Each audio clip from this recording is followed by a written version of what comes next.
Hey everyone. Hope you're all doing great. Welcome back to the Anime Fictions 2.0. Today, we're diving into What If Naruto Married with Ranfan? Part 1. If you're loving these alternate timelines, make sure to hit that subscribe button for more awesome content. Share it with your friends, enjoy the ride together, and don't forget to check out the other videos on the channel. Drop your thoughts in the comments. I always love hearing your ideas. Alright, enough talk, let's jump straight into part 1 of this epic story, Planet Vegeta. Tonight was the happiest moment for Jain and Bardock. Jain had just given birth to a healthy baby boy, and a quiet sense of relief replaced the tension that had gripped the room. Bardock stood by, watching as the doctors carefully examined his newborn son, making sure the baby was in perfect condition and checking his power level. Bardock, a low-class Saiyan, tall and muscular, with unkempt black hair that spiked out wildly, had 3 bangs hanging to the right of his forehead and 2 to the left. A rough scar ran down his left cheek. Like all Saiyans, he had a tail covered with brown fur, wrapped around his waist. He was wearing dark blue and green battle armor, dark blue combat pants, long red armbands with matching leg warmers, and black and green boots. He couldn't help but feel proud. His son was healthy. That was what mattered most. But he waited for the final words from the doctors. Jain, his beautiful wife, also a low-class Saiyan, lay in the hospital bed completely naked, her body still recovering from the birth. She was a woman of average height, but her voluptuous body made her stand out. Her wide childbearing hips held a juicy plump doughy ass.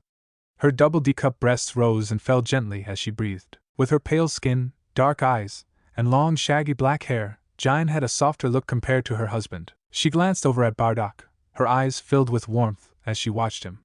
He might not show it outwardly, but Jain could tell he was proud of their son. Bardock leaned in and kissed her lips. Jain kissed back, savoring the moment. Breaking the kiss, Bardock silently thanked his wife for giving him the greatest joy of being a father. P-Power L level 4000, the doctor stuttered, staring at his scouter in disbelief. He adjusted it and checked again, but the result was the same. His hands trembled slightly as he looked over at the other doctors, all of whom were equally shocked. Without delay, they hurried over to inform the parents. What? Both Bardock and Jain shouted in unison, their eyes widened in surprise. A low-class Saiyan was born with a high power level that was unheard of. Jain's shock quickly turned into pride, her chest filled with happiness at the thought of their son's potential. Bardock, however, felt different. He felt pride but at the same time fear for his son. If the king hears about this, he'll kill my son, Bardock thought, his expression darkening. He glanced at his sleeping newborn through the glass of the incubation chamber. His son, so small and vulnerable, held so much power. The doctors, who were low-class Saiyans like Bardock, exchanged uneasy looks. They knew what was running through his mind. Bardock had witnessed something 3 years ago, something he never shared with anyone. He had been in the wrong place at the wrong time, saw King Vegeta's heinous act upon Broly, son of a middle-class Saiyan Paragus. Broly was born with a much higher power level, 5 times higher than Prince Vegeta's power. Bardock had watched in horror as the king's jealousy led to a brutal decision. Paragus' son was sent away to his death. It was a secret Bardock had kept ever since. Bardock clenched his fists at the memory, his knuckles turning white. We can't let anyone know, Bardock muttered, his voice low but heard by the doctors. The doctors understood and nodded. They, too, didn't want the king to know. The last time they did, a child suffered the consequences. They would never speak a word of this night. Soon after, Bardock and Jain left the hospital and headed home with their newborn son, who slept safely in the incubation chamber, being carried by Bardock's arms. Despite just giving birth only an hour ago, Jain had already begun to recover, thanks to the natural healing power of the Saiyan body. Her strength was returning quickly, but she still felt exhaustion all over her body and mind. As they entered their modest home, Jain stretched her arms and let out a long yawn. I'm so tired, she said, glancing at her baby boy. Good night, little one, she whispered, then turned to Bardock. Good night, dear. Bardock gave her a smile, but his mind was filled with thoughts. Jain smiled at him before going into their bedroom, fell into sleep the moment his body hit the bed. But that night Bardock couldn't sleep. His mind was restless.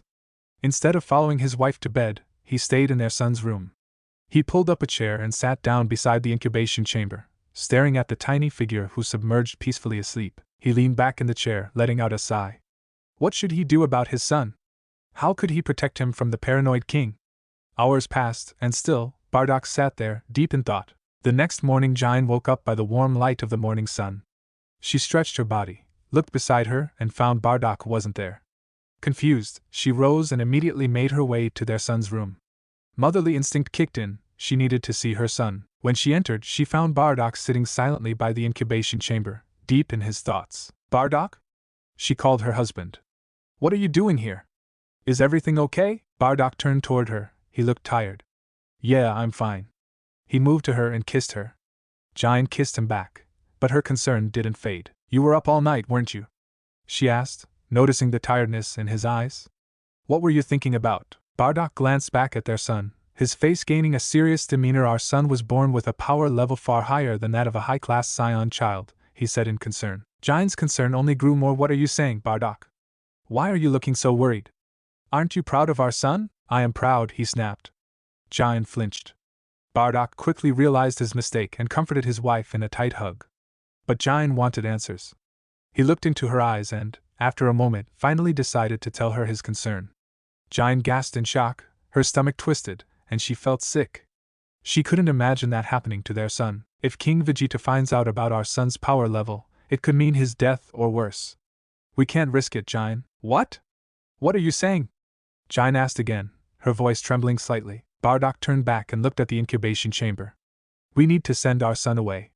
Far away from King Vegeta's sight. Jine's eyes widened in shock. No! She shouted. We're not just going to abandon our son. He's just a baby. Bardock shook his head. I'm not saying we'll send him right now. We'll wait a year or two maybe.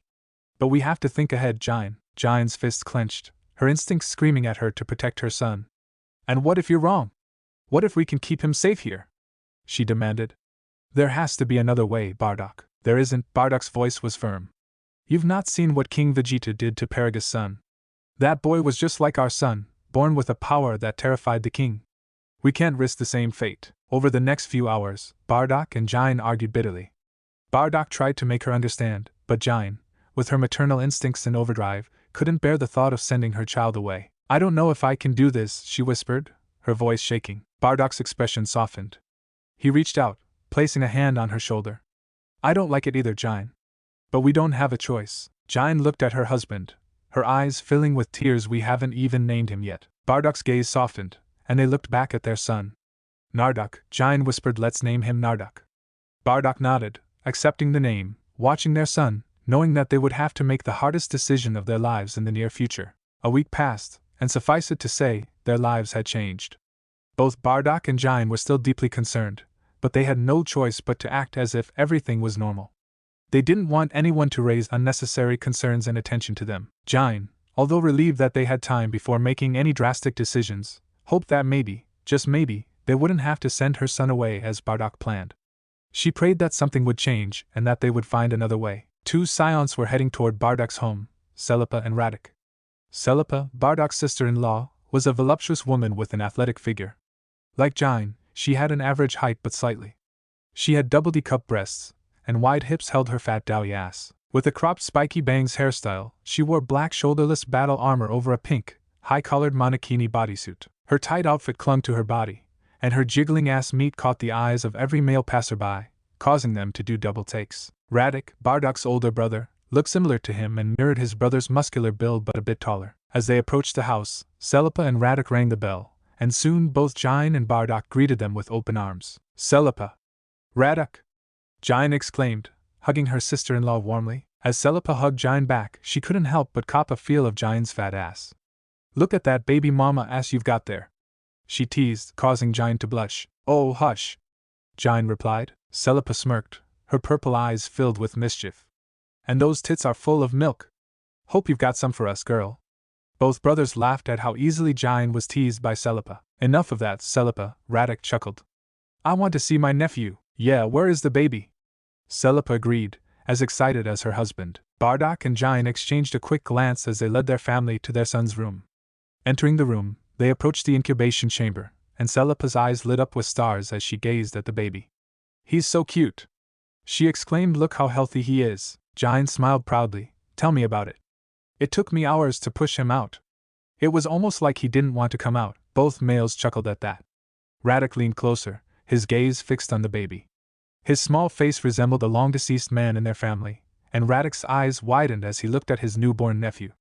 He looks a lot like our grandfather. Baby Narduk looked healthy, his hair, a dark reddish-brown, stood firmly upwards, two bangs sticking out in a downward V shape. His tail, wrapped comfortably around his body, matched the reddish-brown hue of his hair, making him look unique. Think of baby Vegeta. Celipa tilted her head. No kidding, she exclaimed. It's almost spooky how similar he looks. Like the old man is reborn or something. We noticed it too, Bardock said, though I have no idea where he got that hair color from. None of our family members ever had that color. His tail is also reddish-brown like his hair instead of brown like all Saiyans. Giant chuckled softly, but it suits him. Everyone agreed, the baby sure looked very unique. Celipa turned to the new parent. What's his name? We named him Narduk. Bardock and Giant said proudly. Celipa clapped her hands together. Narduk. I love it. He's going to be something special, I can feel it. Narduk turned on his scouter. What's his power level? He asked. Bardock and Giant stiffened but didn't interfere as the scouter scanned the baby. Celipa and Narduk were their closest family, and allies they had grown up with since childhood. They have complete faith in them. Suddenly, Narduk froze, his eyes filled with disbelief. Celipa noticed it too as she checked her own scouter, and the couple stared at the results, eyes wide.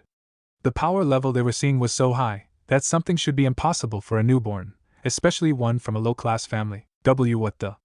Narduk stuttered this. This can't be right, Celipa gasped, looking between Giant and Bardock. A power level this high. Bardock and Giant both decided it was time to explain everything to them. Bardock told them about Paragos and his son Broly, and what the king did to them. That's why we're keeping it a secret. If King Vegeta finds out about his power level, he will do everything in his power to kill our son. Celipa's playful demeanor gone, placed a hand on Giant's shoulder. You're right to keep it secret. Narduk nodded, stepping closer to his brother. We're with you, Bardock. Whatever you need, we've got your backs, no matter what. And we'll help you however we can. Both Giant and Bardock felt a wave of relief wash over them. At least they weren't alone. With Celipa and Narduk's support, they knew protecting their son would be much easier. Soon the group left little Narduk's room and moved to the living room to discuss further what to do. Unbeknownst to them, a mysterious figure, covered in shadows, appeared in the baby's room, standing before Narduk's incubation chamber. A tall womanly figure became visible. Her long crimson hair flowed behind her, her glowing purple eyes fixed on the Saiyan baby with a gaze full of love. Her hand touched the glass of the incubation chamber, as she smiled. In her left hand, she clutched a long, elegant staff with a crystal ball with a vertical halo around it. Her presence was otherworldly, as if she didn't belong to this place. Welcome back, my love, the woman whispered, her voice filled with emotion. Inside the chamber, Narduk's small body stirred slightly, almost as if responding to her voice. For the first time since his birth, his eyes opened, but still blurry. His gaze fell on the glowing purple eyes of the woman. My love, my dearest husband. The woman's voice trembled, filled with love, affection, and a little sorrow as she pressed her palm against the glass. Tears fell from her eyes, but she still smiled. Soon we'll be together again. Just wait a little longer. Everything will return as it once was, my dear Naruto. She kept looking at the child for a moment longer before her figure began to fade. Without a sound, the woman vanished into the shadows, leaving the room as if she had never been there. Narduk, or perhaps Naruto, closed his eyes, drifting back into the peaceful sleep once more. 2 years later, the morning sun's warm light filled Bardock and Giant's bedroom, bathing the room in warmth. Giant lay naked in the arms of her brother-in-law, Narduk, sleeping after a night filled with pleasure. As the morning light fell on Giant, she snuggled closer to Narduk. She let out a small yawn. Narduk stirred. Slowly his hand went to Giant's soft melons. His hand squeezed her, pulling her closer, with his morning wood being hot-dogged by Giant's doughy, fat-ass cheeks. Giant woke up and smirked. Good morning, Giant whispered, her voice still groggy from sleep as her huge breasts were fondled by his rough hands. Narduk grinned, fully awake. Morning, sis, he murmured. His hand went down her back before resting on her round, fat ass. He gave it a squeeze, making Giant let out a soft moan as she pressed herself against his hard cock even more, her hips rolling slightly to tease his morning wood. You're spoiled, you know that? Giant teased, feeling him grow even harder between her ass cheeks. Narduk chuckled, his hand squeezing her ass again, this time harder. It's not my fault you feel so damn good, he growled in her ear. Giant shifted, her tail wrapped around his shaft, stroking his cock as she whispered, I bet you're still thinking about fucking my ass like last night, aren't you? Narduk groaned. Last night was amazing, he admitted. With a smirk he smacked her ass, making her gasp. Besides, you are the one who made me hard. Giant chuckled softly. Well, I suppose I can't let you suffer like this. Moments later, Jine was found between his legs giving him a wet, sloppy morning blowjob. Her lips formed a tight O-ring around his shaft, and her head quickly bobbed back and forth as she easily gave her brother-in-law a sloppy blowjob. While he was groaning in pleasure, his hands were not idle. He put his hands on her head. Jine took Radek's cock out of her mouth and smiled at him. Her tongue was dangerously close to licking his veiny member. Giving the prick a long lick, she slowly rolled her tongue around the engorged head, lapping at his pre-jizz. She slowly pumped his cock skillfully with a sultry smile. She took his cock in her mouth again and gave a long, sloppy suck, skillfully taking his cock down her throat while swirling her tongue around the cock. She could still taste the flavor of her and his mixed cum on his cock. Radek moaned in pleasure, pushing her deeper and making her take his cock down her throat. She bobbed her head up and down, much to his pleasure. The room became filled with the sound of Jine sucking and slurping on his cock. It wasn't the first time she was doing this with her mate's brother. In Saiyan society, physical intimacy and relationships were vastly different from many other species. Sex was not just an act of reproduction but a form of bonding, a fun activity filled with pleasure. The Saiyan people held a unique view of morality when it came to sexual relationships. This meant that sex was open, celebrated, and shared among family members and friends alike. Fathers with daughters, mothers with sons, and siblings having sex with one another were all considered normal. It wasn't uncommon for Saiyan men and women to swap partners for nights of passion. They loved sexual pleasure just as much as their love for battle. Jine and Radek's night together was no exception. While their respective mates were away on missions, they found comfort and pleasure in each other's arms. Both knew that Bardock and Celipa were doing the same. They had orgies and sex parties with each other many times before. It only made them closer to each other. Yet, one rule remained unbroken among all the Saiyans. A female Saiyan could only bear her mate's child, and males were expected to impregnate only their mate. While accidents could happen, they were typically dealt with without much fuss. However, not all Saiyans were too open. Everyone had their own preferences. Some did not like open relationships, some preferred only their mates, some strictly kept it within the family, and some preferred multiple partners and mates. The higher-class Saiyans, mainly the royal family, were strictly kept within the family. They were careful to keep their bloodlines pure, keeping away from lower-class Saiyans' blood. An hour later, Jine and Radek finished their carnal activities. After a quickie in the steam-filled shower, they exited with a satisfied grin on their faces. Once dressed in their usual attire, Jine couldn't wait to check on her baby boy. "Good morning, Narduk," she said cheerfully, looking into the incubation chamber. She smiled, even though she received no reply from her son, who was still peacefully sleeping inside. Radek, fully dressed, leaned against the doorframe. "I'll see you later, Jine," he said. "Goodbye, Radek." Jine planted a quick kiss on her brother-in-law's cheek. "Take care out there." As Radek left, Jine turned her attention to the kitchen. Today, Bardock and Celipa would return from their mission, and she wanted everything to be perfect. "I need to prepare something special for Bardock," she murmured to herself. "God knows what he's been eating these past few weeks." With a wide smile, she began to gather the necessary ingredients. "He's going to love this," she said, imagining his reaction. Nothing like a home-cooked meal to fill his stomach after a long mission. She giggled, knowing she would be Bardock's next meal after he had his fill with her cooking. Not far from planet Vegeta, a small spaceship was traveling through space, nearly approaching the Saiyan solar system. Inside the ship, the atmosphere was anything but quiet. In the main resting chamber, the crew leader's bed bounced under the weight of two Saiyans. Bardock and his sister-in-law, Celipa, were busy fucking each other's brains out. The air was filled with the scent of sex as the two lost themselves in pleasure and desire. "Fuck!" Celipa screamed in pleasure. "You're so big, Bardock. Fuck! Your cunt feels so tight, Celipa." Jine's mate growled and hammered into her cunt from behind. "Fuck, fuck, fuck!" Celipa begged with sweat dripping down her from all over her sexy body. Her fat ass jiggled with each thrust. Bardock firmly gripped her bountiful hips as he thrust into her fat booty. Underneath, the jiggling of her tits slammed into her own face from the sheer force of her lover's thrusts. Bardock suddenly gripped her tail and squeezed and pulled her towards him harder. The pain from that turned Celipa even more. "Yes, fuck! Harder! Pull my tail again, oh shit!" Celipa yelled out in pain and pleasure. The horny Saiyan was now moaning like a whore with the best Ahigo smile she could muster. "Fuck!" Bardock roared. "Oh god!" Her head flew back, eyes rolling back into her skull, as she was fucked by her lover.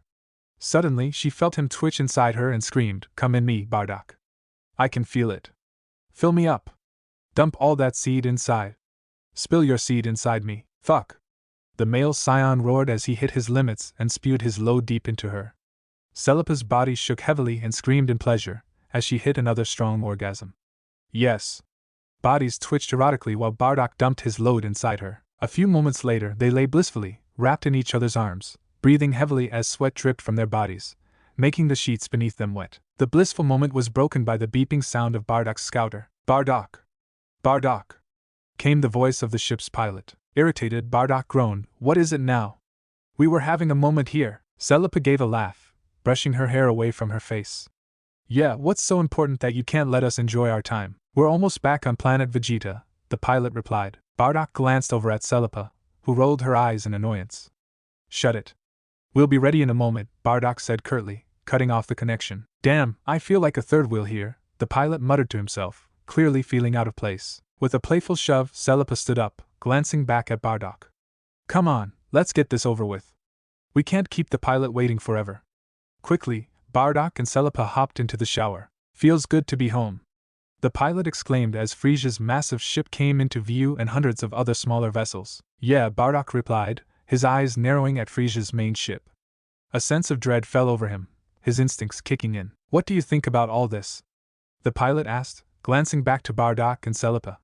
"Must be important if Frieza called all the Saiyans to assemble." "I don't know," Bardock said, his brow furrowed. "Maybe that short-stacked bastard has some big plan," Celipa suggested while mocking the height of the tyrant. "Scouters on, watch your mouth," Bardock warned him with a serious expression on his face. Celipa quickly turned off her scouter and removed it, a smirk playing on her lips.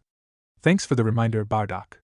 I forget how paranoid you can be," she teased, but Bardock's expression remained the same. Bardock's gaze went back to the large ship as they flew past. "Frieza is already here," he noted, his voice dropping. "Something about this is strange.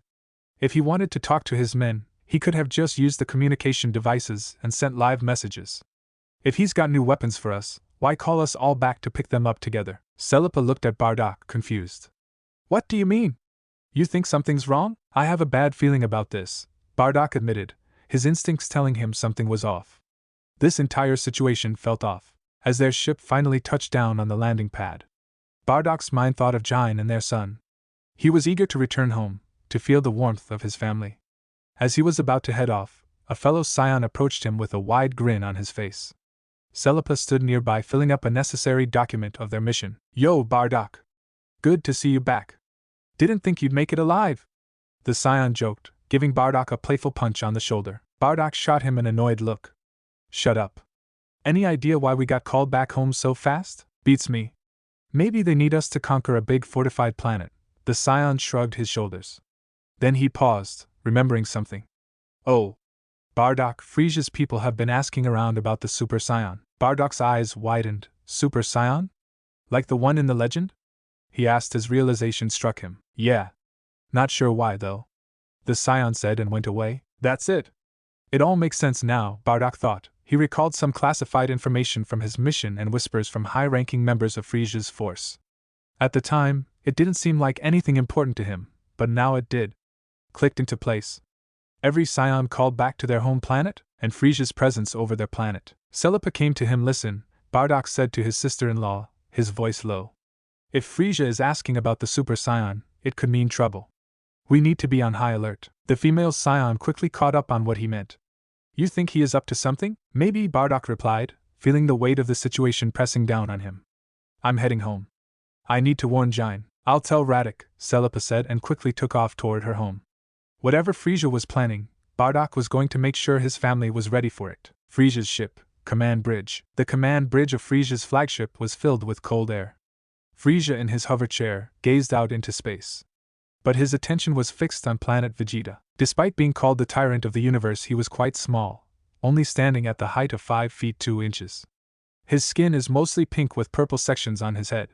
His eyes are narrow and red.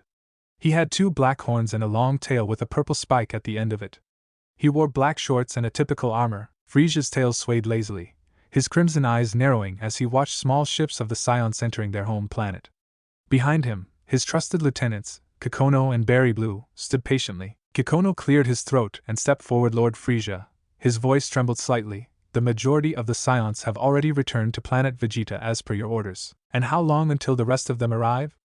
Frieza asked, His voice sounded quite feminine yet held cold and ruthless in her tone. A day or two at most, my lord, Kikono answered, tapping at his scouter to confirm the data. Frieza turned his hover chair, his fingers tapping on the armrest. Science. Such a troublesome race. Nothing but wild space monkeys, yet their pride knows no bounds. He smirked. Berry Blue stepped forward. Are you concerned about their growing strength, Lord Frieza? Frieza looked at her with amusement. Concerned? He chuckled. No, not at all, Bear Blue. But I have heard rumors of a certain legend. The Super Saiyan. There has been no recent info on that matter, my lord. Kikono said. The Super Saiyan is widely considered a myth, an old fairy tale. Nothing to fear, my lord. Frieza glared. Myth, you say? He hovered closer to Kikono, his tail ready to strike. Do you think I'm a fool, Kikono? That I would destroy the entire Saiyan race, because of a mere fairy tale? And no, Lord Frieza, Kikono stuttered, bowing his head. Of course not. But there's no evidence that the Super Saiyan actually exists. Frieza hummed thoughtfully. Perhaps. But myths are born from truth, and I don't like it. He paused for a moment. A warrior of extraordinary power, one that could rival even my own? That is enough for me to destroy them. He only told the half-truth, no need to reveal the real reason why he suddenly wanted to wipe out the Saiyan race. Berry Blue spoke up. But the Saiyans, even with their combined strength, are no match for you. Frieza smirked. Indeed, Berry Blue. But even the smallest seeds, if left to grow, can become a forest of weeds. He floated back to observe planet Vegeta below. Why allow that to happen? Kikono and Berry Blue exchanged a glance and decided not to question their leader further. Keep me informed, Frieza said, breaking the silence. I want to know the moment every last Saiyan is back on that planet. Yes, Lord Frieza, Kikono and Berry Blue said in unison, bowing deeply as they stepped back. The Saiyans would all be home soon. And when they do, he would make sure they are all dead. Despite Saiyans being one of the core parts of his army, his decision was made and nothing would change his mind. Besides, they have brought their own destruction on themselves. You shouldn't mess with beings that are out of your puny monkey minds can ever understand. Jine was nearly done cooking in the kitchen, as she hummed softly to herself. She didn't hear Bardock enter the house, moving behind her. With a smirk, he wrapped his arms around her waist, pulling her against him. Jine gasped in surprise, but she relaxed when she smelled the familiar scent of her husband. She looked over her shoulder and smiled when she saw Bardock. You're back, she said, her voice warm and excited. Yes, Bardock murmured. He took a long inhale of her scent as he nuzzled closer to her. We all got called back early. I couldn't wait to see my favorite girl. Jine's smile widened as she turned herself, and their lips met in a deep kiss. Bardock's hands went down past her hips. Jine moaned into his mouth, feeling her mate groped her ass cheeks and molding it onto shapes as he pleased. Slowly they pulled away. Careful, she whispered teasingly. Dinner's almost ready. But if you keep this up, we'll end up burning it. Bardock growled, sending shivers down her spine. I'm not too worried about the food right now. Besides, I miss you. A lot. Oh. I am sure you did. She gave him a knowing look. Don't think I can't smell her scent on you, mister. Bardock chuckled along with Jine. Where's Narduk? Is he still in the incubation chamber? Bardock asked, his eyes scanning the room for any sign of his son. Yes, but it's almost time to let him out, Jine replied excitedly, as she told him to follow her. You should see him. Come on. She practically sprinted to Narduk's room.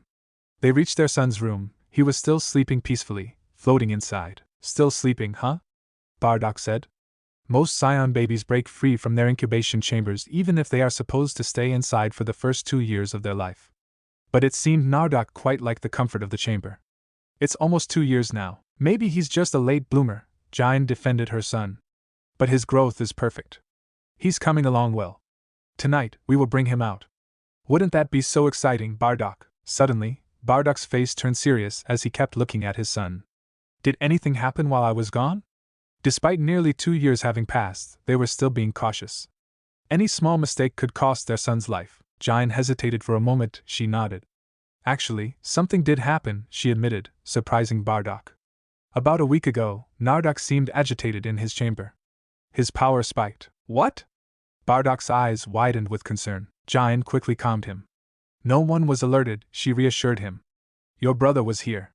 He made sure it went unnoticed. Bardock sighed in relief, but he sensed there was more and he pressed. After that, Narduk's power level doubled.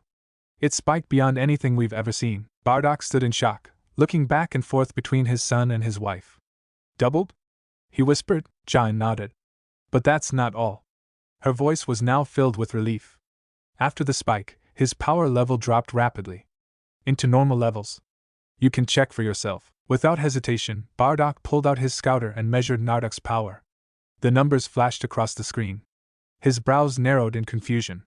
200. He muttered. That was considered a high power level for a low-class Saiyan child. See? Giant said excitedly. It's real, Bardock. His power is. Drop down, maybe his real power became hidden latent power. Bardock stood there, still digesting this recent development. Knowing his son was out of danger should have made him happy, yet he remained concerned. After everything he had learned and with his growing concern about the threat of Frieza hanging over their planet, he couldn't take any risks. It's good that his power came back down, Giant said. Now we don't have to send him away. We can raise him here, with us. And when he grows up, I'm sure he'll become even stronger.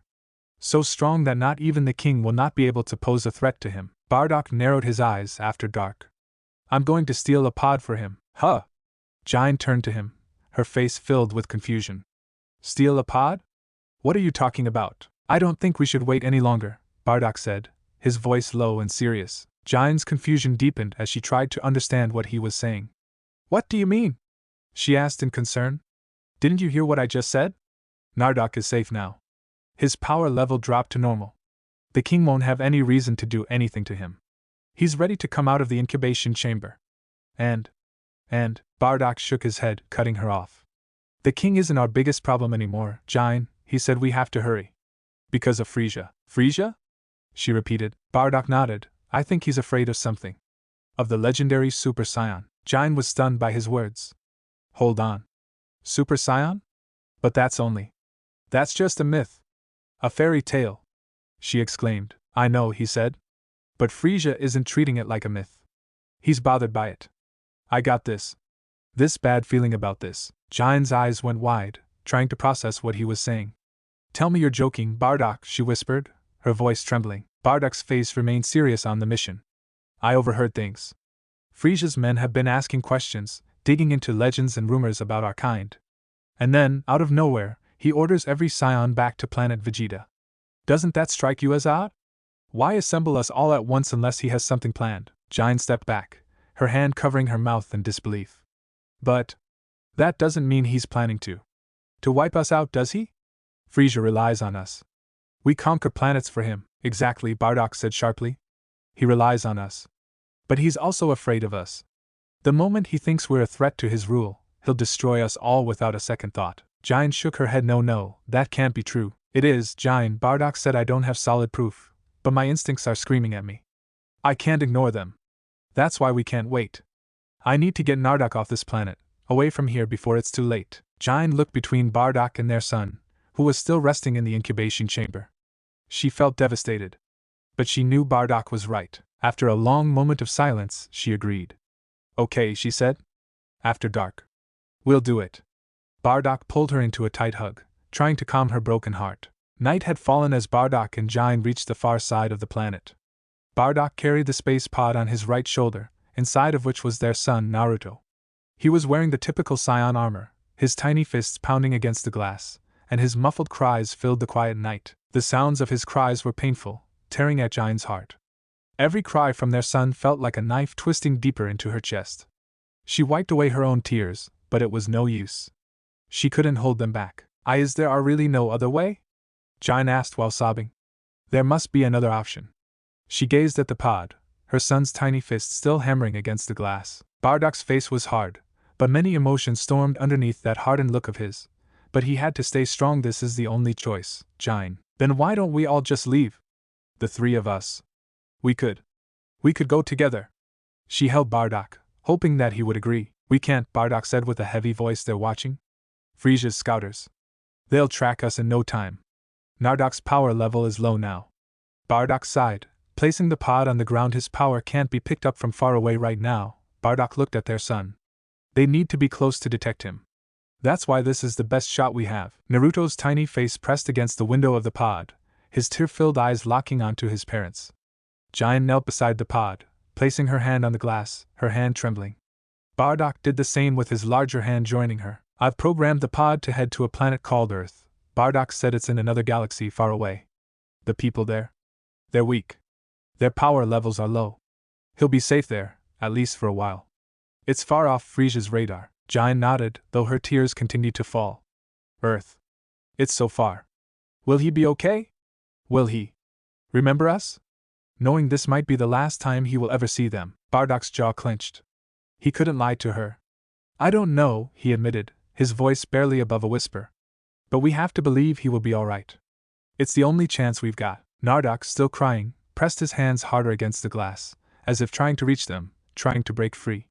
Giant's heart shattered at the sight. She leaned her forehead against the glass, closing her tears. Narduk, my son, she whispered, if your father is wrong about this. If we're wrong, we will come for you. I swear it. Her voice broke, and she cried openly. Bardock, fighting to keep his emotions in check. Listen, Narduk. You do whatever it takes to survive. Whatever it takes. You hear me? He looked into the pod, into his son's wide, tear-filled eyes. Be strong. Like a Saiyan. His voice catching in his throat. With Giant by his side they said goodbye. Son, the pod began to hum as it slowly lifted off the ground. Giant's eyes widened with panic. Don't forget us, Narduk. She screamed, hoping. Praying. Please. Don't forget us. The energy gathered around the pod as it launched towards the sky, its speed increasing as it left the planet's atmosphere and traveled into space. Giant hugged Bardock, crying into his chest, her body losing power in grief. Bardock held her close, his own heart breaking as he watched the pod disappear into the sky, taking their son far, far away. He tried to remain strong for Giant. But inside, he was just as broken. We'll see him again, Bardock whispered, we'll see him again. Somehow. But deep down, both of them knew. Nothing would ever be the same. The following day, everything changed. Bardock had been right all along. He, along with his family, had tried to warn their fellow Saiyans. He had stormed into the royal castle, demanding an audience with King Vegeta, but he was denied. Unbeknownst to Bardock and his people, King Vegeta and his elite warriors had already fallen and been slaughtered in cold blood by Frieza's father during a mission. The royal line had been wiped out just like that. Bardock, his brother Raditz, Giant, Celipa, and a handful of Saiyans had fought to warn everyone. Frieza is going to destroy us all. Bardock shouted in the streets. But they called him mad and delusional, and others just ignored him. Frieza's army covered the planet, preventing any exit. They alone stood before them. His fellow Saiyans fell one by one. Celipa died fighting beside him, her body broken and floating in space. His brother was the next to fall. Frieza's forces tore him apart. Bardock fought until he was barely standing, bloody wounds covering every inch of his body. His armor was torn apart, leaving him defenseless. Still, somehow he survived. Perhaps it was sheer will. Perhaps it was Giant's prayers and love that kept him alive. But now, Bardock stood alone. Just above the planet's atmosphere, Frieza's ship hovered like a predator. Bardock's instinct screamed. His fists clenched tightly. This would be his last stand. Frieza floated out of his ship in his hover chair, his icy gaze lazily scanning the planet beneath him. Silence. Frieza muttered with a cruel smirk on his lips. Time to die, monkeys. Bardock knew he had no chance, but his Saiyan pride wouldn't let him accept his own death that easily. If he was going to die, he would go down fighting until his last breath, dying like a true Saiyan warrior. His aura flared, ki surrounded him as he charged toward Frieza. Every ounce of his remaining strength poured into this final attack. I won't let you do this! Bardock roared Frieza. Frieza watched Bardock. Oh, how amusing, he chuckled. The last, desperate act from a Saiyan. How amusing indeed. Raising one finger, Frieza began to gather ki, forming a glowing small sphere. Time to end this little game, Frieza said with a smirk. The small ki blast shot from his fingertip toward to the planet below, toward Bardock. The small falling sphere suddenly grew larger and larger into a large death ball. Bardock roared as he fired a powerful ki blast directly at Frieza's death ball. The beam collided with the death ball, trying to push it back. Bardock gritted his teeth, pouring everything into the blast. I won't let you destroy us, he screamed and pushed back. But it wasn't enough. Frieza's death ball pushed forward and overpowered Bardock's ki blast without any effort. Bardock roared, trying his best to push back till the death ball swallowed his blast, along with him. Live, Narduk! He screamed as the death ball swallowed him. Live, my son! Survive! For all of us!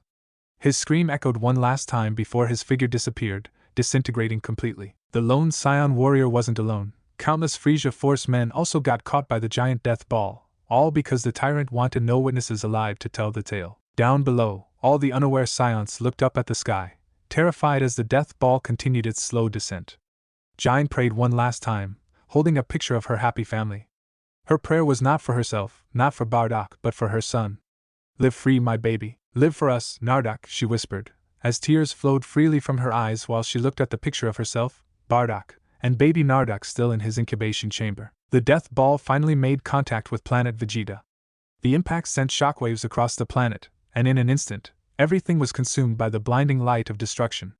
The planet cracked, the ground split apart, and moments later planet Vegeta was no more. Frieza watched as the red planet was vaporized into nothingness. "Goodbye, Saiyans," he said, "you will not be missed." And with that, the mighty Saiyan race was reduced to ashes.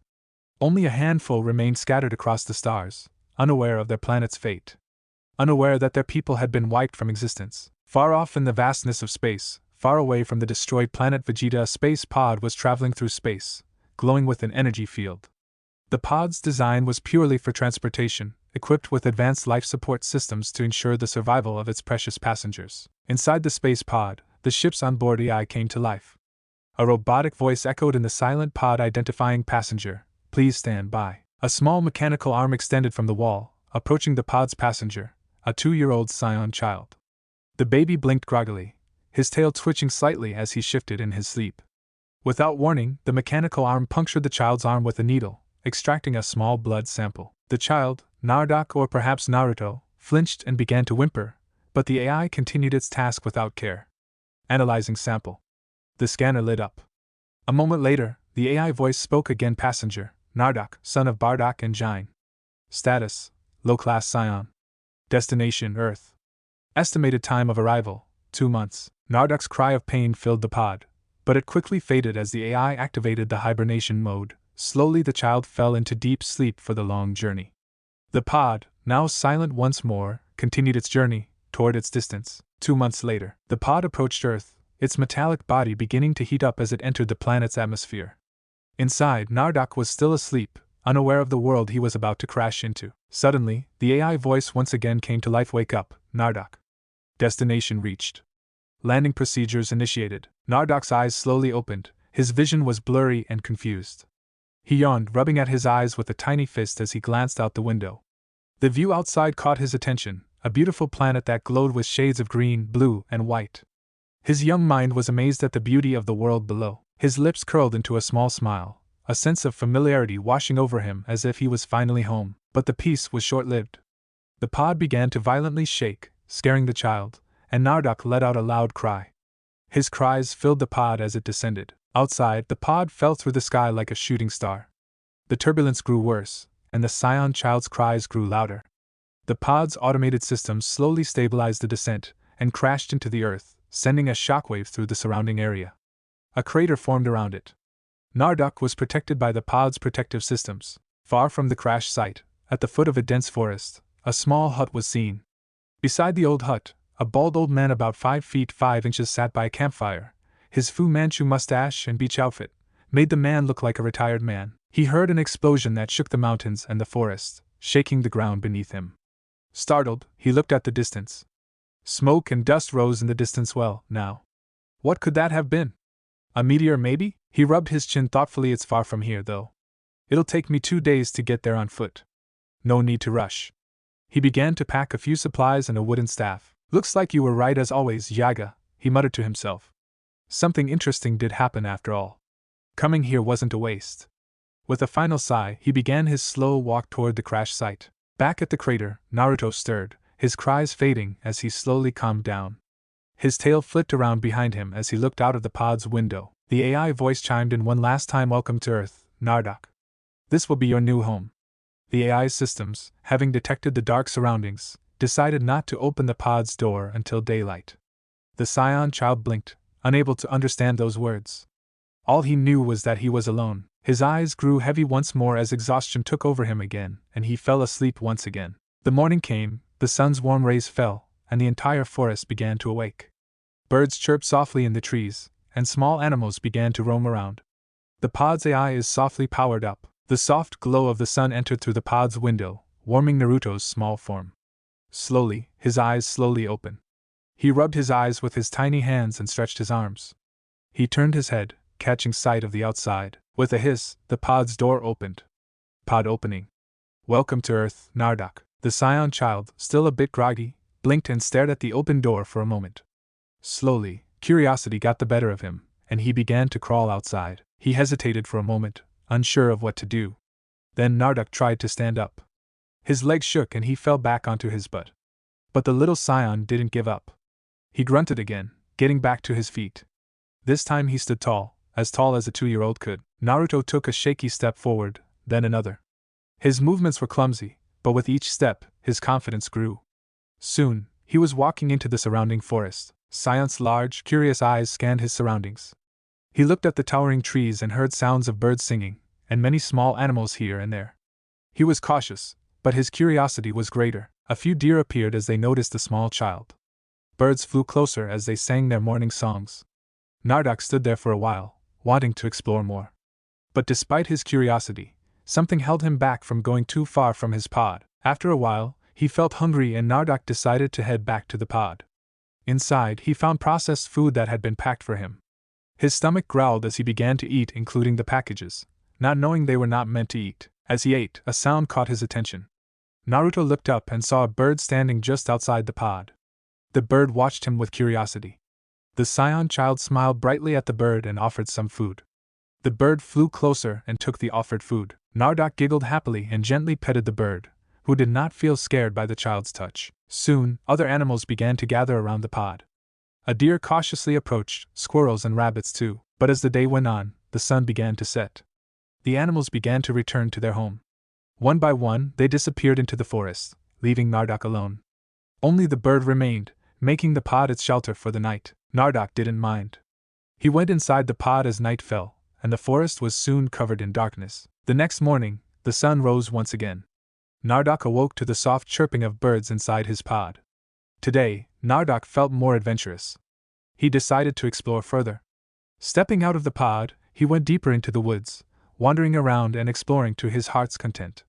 However, he never strayed too far from the pod. After a short while, the Saiyan boy returned to his pod once more, feeling satisfied with his exploration. The old man walked through the thick forest, his bald head shining under the sun. His thick white Fu Manchu mustache flowed gently in the breeze, as did his matching beard. On his back was a large turtle shell. His sunglasses reflected the sun's light. It took less time than I thought, he muttered to himself as he neared the massive crater. He pushed through a few bushes, expecting to see the remnant of a meteor, but what he saw left him speechless. Right near the crater was a small boy, no older than 2. The kid had spiky reddish-black hair and was clad in what appeared to be armor. However, there is one thing that caught his eye: was the long, furry tail behind the boy. The boy, Narduk, looked around cautiously, waiting for something. He tensed when he heard the sounds from the bushes nearby. An old man stepped into his sight. His body was unknowingly prepared to fight, yet his mind told him to run. "Well, little guy," the old man said with a warm smile, "are you the one who caused that huge explosion yesterday?" His voice was raspy, but filled with kindness. Narduk stared at the old man in confusion. His instincts made him wary.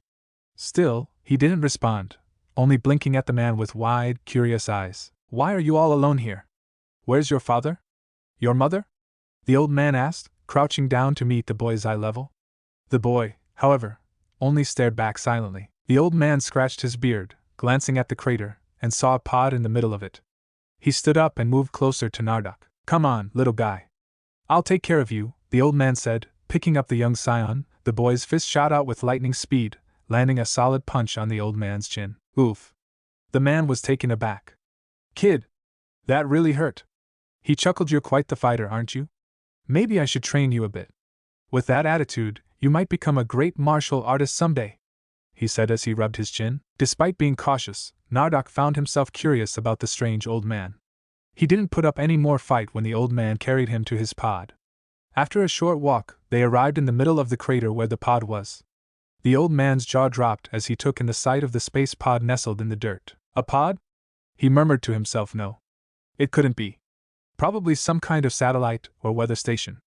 But this is something else." Narduk, who had spent months in that pod, showed no signs of fear or surprise. The old man scratched his bald head, still processing. He turned his back on the pod and looked at the boy. "So, what should I do with you, kid?" he mused aloud. "I can't leave you here. Guess I'll have to take care of you until I can find your parents." Even if that means traveling through space. Haha. He laughed, though there was a hint of nervousness in his voice. Taking care of children wasn't exactly his expertise. Now then, what should I call you? Do you have a name, kid? Just then, a soft, gentle voice of a woman whispered through the air, Naruto. His name is Naruto. The old man froze, his eyes wide behind his sunglasses. He glanced around, trying to sense and locate the source of the mysterious voice. But all he could see were the trees and hear the chirping of birds. He shivered, unsure of whether he had imagined it. Naruto. He muttered under his breath, testing the name. The moment the word left his lips, the boy in his arms giggled and clapped, his face lighting up with joy. The old man blinked in surprise. Well, would you look at that? Seems like you like that name, huh? Naruto, huh? He glanced around the forest again, still searching for where that voice came from. I don't know where that name came from, but you seem to be familiar with it. The boy giggled again. Well, Naruto it is. He smiled, his previous wariness slowly fading away, dismissing the voice as his imagination. Now, where are my manners? I haven't introduced myself yet. He puffed out his chest, a comical grin spreading across his face. He put Naruto on his feet. Suddenly, he struck a weird pose. I am the Turtle Hermit. The sage. The master of the Turtle School. The strongest man in the world. He raised a finger dramatically into the air, and most of all, the legendary super pervert, Master Roshi. Naruto burst into giggles, clapping his hands in excitement at the old man's comedic display. You like that, huh? Roshi said, grinning. Well, it's good to see you have good taste, kid, Roshi chuckled to himself.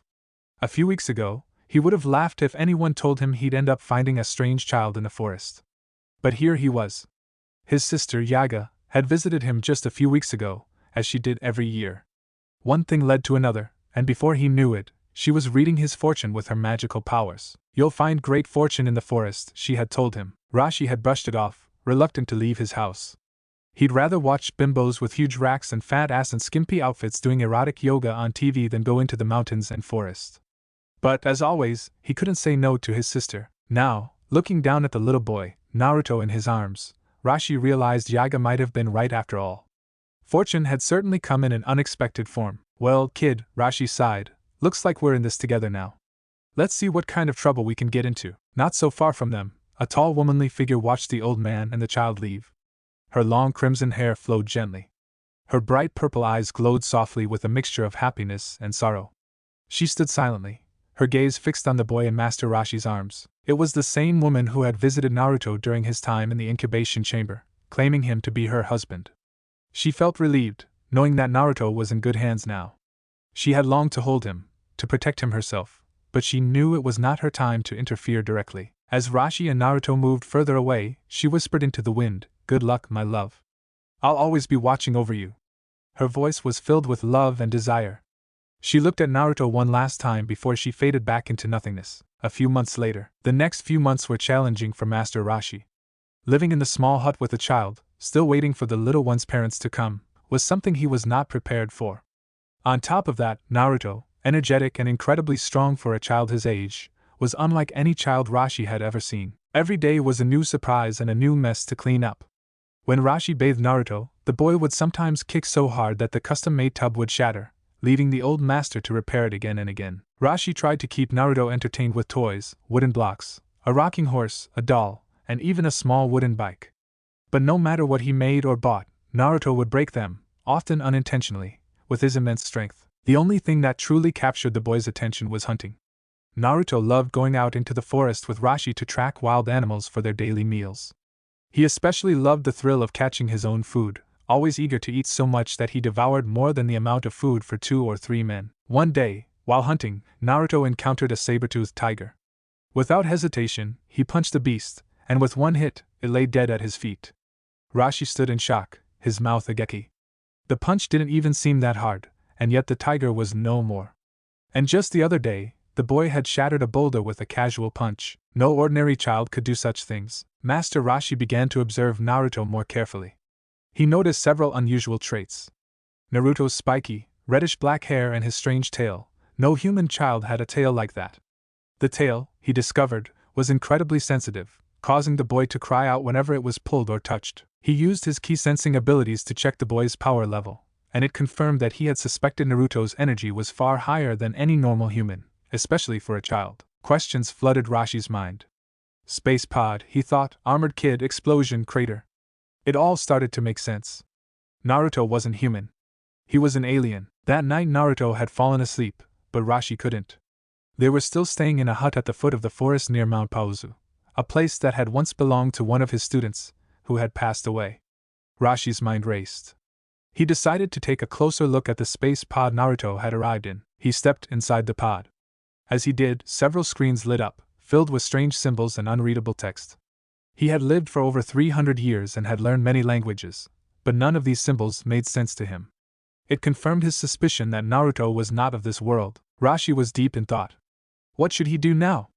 If anyone found out that Naruto was an alien, greedy humans would surely try to capture and experiment on the boy. They'd harm him, and Roshi couldn't allow that. Roshi made up his mind that he would protect Naruto, raise him, and train him to become so powerful that no one could ever harm him. The next morning Naruto woke up early, as he always did, filled with energy. He got out of bed and stepped outside the small hut. The first thing he saw was Master Roshi, moving around, jumping, punching, and kicking the air. Naruto's eyes widened in curiosity. The old man looked like he was having fun, so Naruto tried to mimic his movements from a distance, copying the punches and kicks. Roshi sensed Naruto's presence and looked over. "Hey there, kid," he called, waving. "Awake already, huh?" He chuckled, watching as Naruto eagerly waved back, his face lighting up with happiness. The Saiyan boy ran over to him. Roshi knelt to his level. "Naruto," he began, his voice soft but firm, "I've decided to adopt you." Of course, Naruto couldn't understand the words yet. Roshi lifted Naruto onto his shoulders. The child giggled and enjoyed the ride. Roshi smiled. "Come on, Naruto," he said, "we're going to the city today." As soon as Roshi took off into the air, flying toward the nearest city, Naruto's eyes widened in surprise. He held Roshi's shirt tightly. The little boy didn't cry or show fear, instead, he only showed excitement. Roshi smiled to himself as he flew. Somehow, the decision to adopt Naruto felt right. It was as if he had found something that had been missing his whole life, a son. Under Roshi's guidance, Naruto would grow into something truly incredible. Time skip. It had been 11 years since Master Roshi had taken Naruto as his adopted son, and those years had been nothing short of eventful. Raising a child as powerful and energetic as Naruto had its ups and downs, but the old master had come to love the role of fatherhood. Though it was challenging, Roshi had learned how to handle Naruto's immense strength and boundless energy. Now, he couldn't imagine life without him. On this peaceful morning, Master Roshi sat inside his lovely cane house, a small pink house with a red roof that stood on a tiny island far out in the ocean. Despite its remote location, the house had everything a modern house needed, with the TV and phones working just fine. The small house was almost indestructible. It had survived countless incidents, including the time Naruto, while training his Kamehameha technique, accidentally created a tsunami that engulfed the house. Yet, the house remained unscathed. The house could even be stored inside a capsule. Roshi stood up from his bed and stretched, taking a moment to bathe in the morning sun before stepping outside. His gaze fell on Naruto, who was training on the beach. The 13-year-old was already a sight to behold, standing at 5 feet 6 inches, with a muscular build. He appeared significantly older than he actually was. He was wearing a sleek kung fu outfit, and his spiky dark reddish-brown hair looked as wild as ever. Roshi smiled, feeling proud of his adopted son. Think of Teen Vegeta with a body like pre-teen Gohan, SSJ2-like body wearing Bruce Lee's iconic uniform. Naruto noticed his dad and stopped his training. "Hey Dad, what's up?" he called out, wiping the sweat from his face. "Good morning, son. Up and training already?" Master Roshi asked, stepping forward with a chuckle. "Yeah," Naruto replied, shrugging. "I have to train every day if I want to get stronger," he said with determination, but his stomach let out a loud growl. Naruto rubbed the back of his neck sheepishly, flashing his father an embarrassed grin. "Heh. Guess I'm hungry." Roshi laughed at Naruto's antics, always amused by how his appetite seemed to grow with his strength. "Well, come inside, Naruto. Let's have some breakfast before you tear down the house with that stomach of yours." The two made their way back into the house and started eating what the old man had already cooked: rice, eggs, and some leftovers from last night. As they ate, Roshi couldn't help but marvel at how much Naruto had grown, not just physically, but mentally and emotionally as well. Flashback. After officially adopting Naruto, Master Roshi took him to a local store, where he bought him clothes and other necessities. The two of them returned to Mount Pauzu to retrieve the space pod, and then Roshi brought Naruto to his home. It was there that he began to raise the alien boy. At the age of 4, Roshi decided it was time to fully introduce Naruto to martial arts. He took him to a larger island, where he began teaching him turtle-style martial arts and how to harness and control his ki. Naruto proved to be a prodigy with how fast he was progressing. However, there was one weakness found when he first started training: his tail. When it was squeezed, it caused Naruto extreme pain. So Roshi made sure Naruto trained with his tail as well to build pain tolerance and eliminate that obvious weakness. When Naruto turned 5, something shocking happened. One night, while they were having a barbecue under a full moon, when the young Saiyans' gaze fell on the moon, Naruto suddenly froze. "Dad, I don't feel so good." His breathing quickened, making Roshi worried. "Are you alright, Naruto?" he asked in concern. Naruto's gaze remained locked on the moon as his tail began to twitch. A spark ignited in his eyes, now flashing crimson, and his heartbeat quickened. Suddenly, he blacked out. To anyone watching, it would appear as if he was transforming before their eyes, his teeth sharpening into fangs, his nails turning into claws, and his body getting bigger and bigger, tearing out of his clothes. Reddish-brown fur grew all over his body, his face turned into a muzzle, and his whole eyes became blood-red. Grrrr. The newly transformed Naruto roared, shaking the very ground beneath them and sending all nearby wildlife fleeing. Roshi stood frozen in shock. What? What on earth? How? He struggled to find the words. Before him loomed a giant, 30-foot-tall ape. Another earth-shattering roar erupted from Naruto. "No!" Roshi gasped, gazing up at the beast. "Naruto?" he whispered, panic rising in his chest. "Naruto!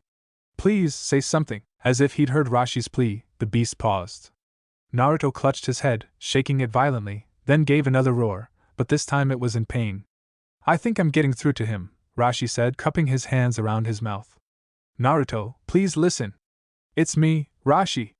Your dad. You remember me, don't you? Please, say something, D-Dad?"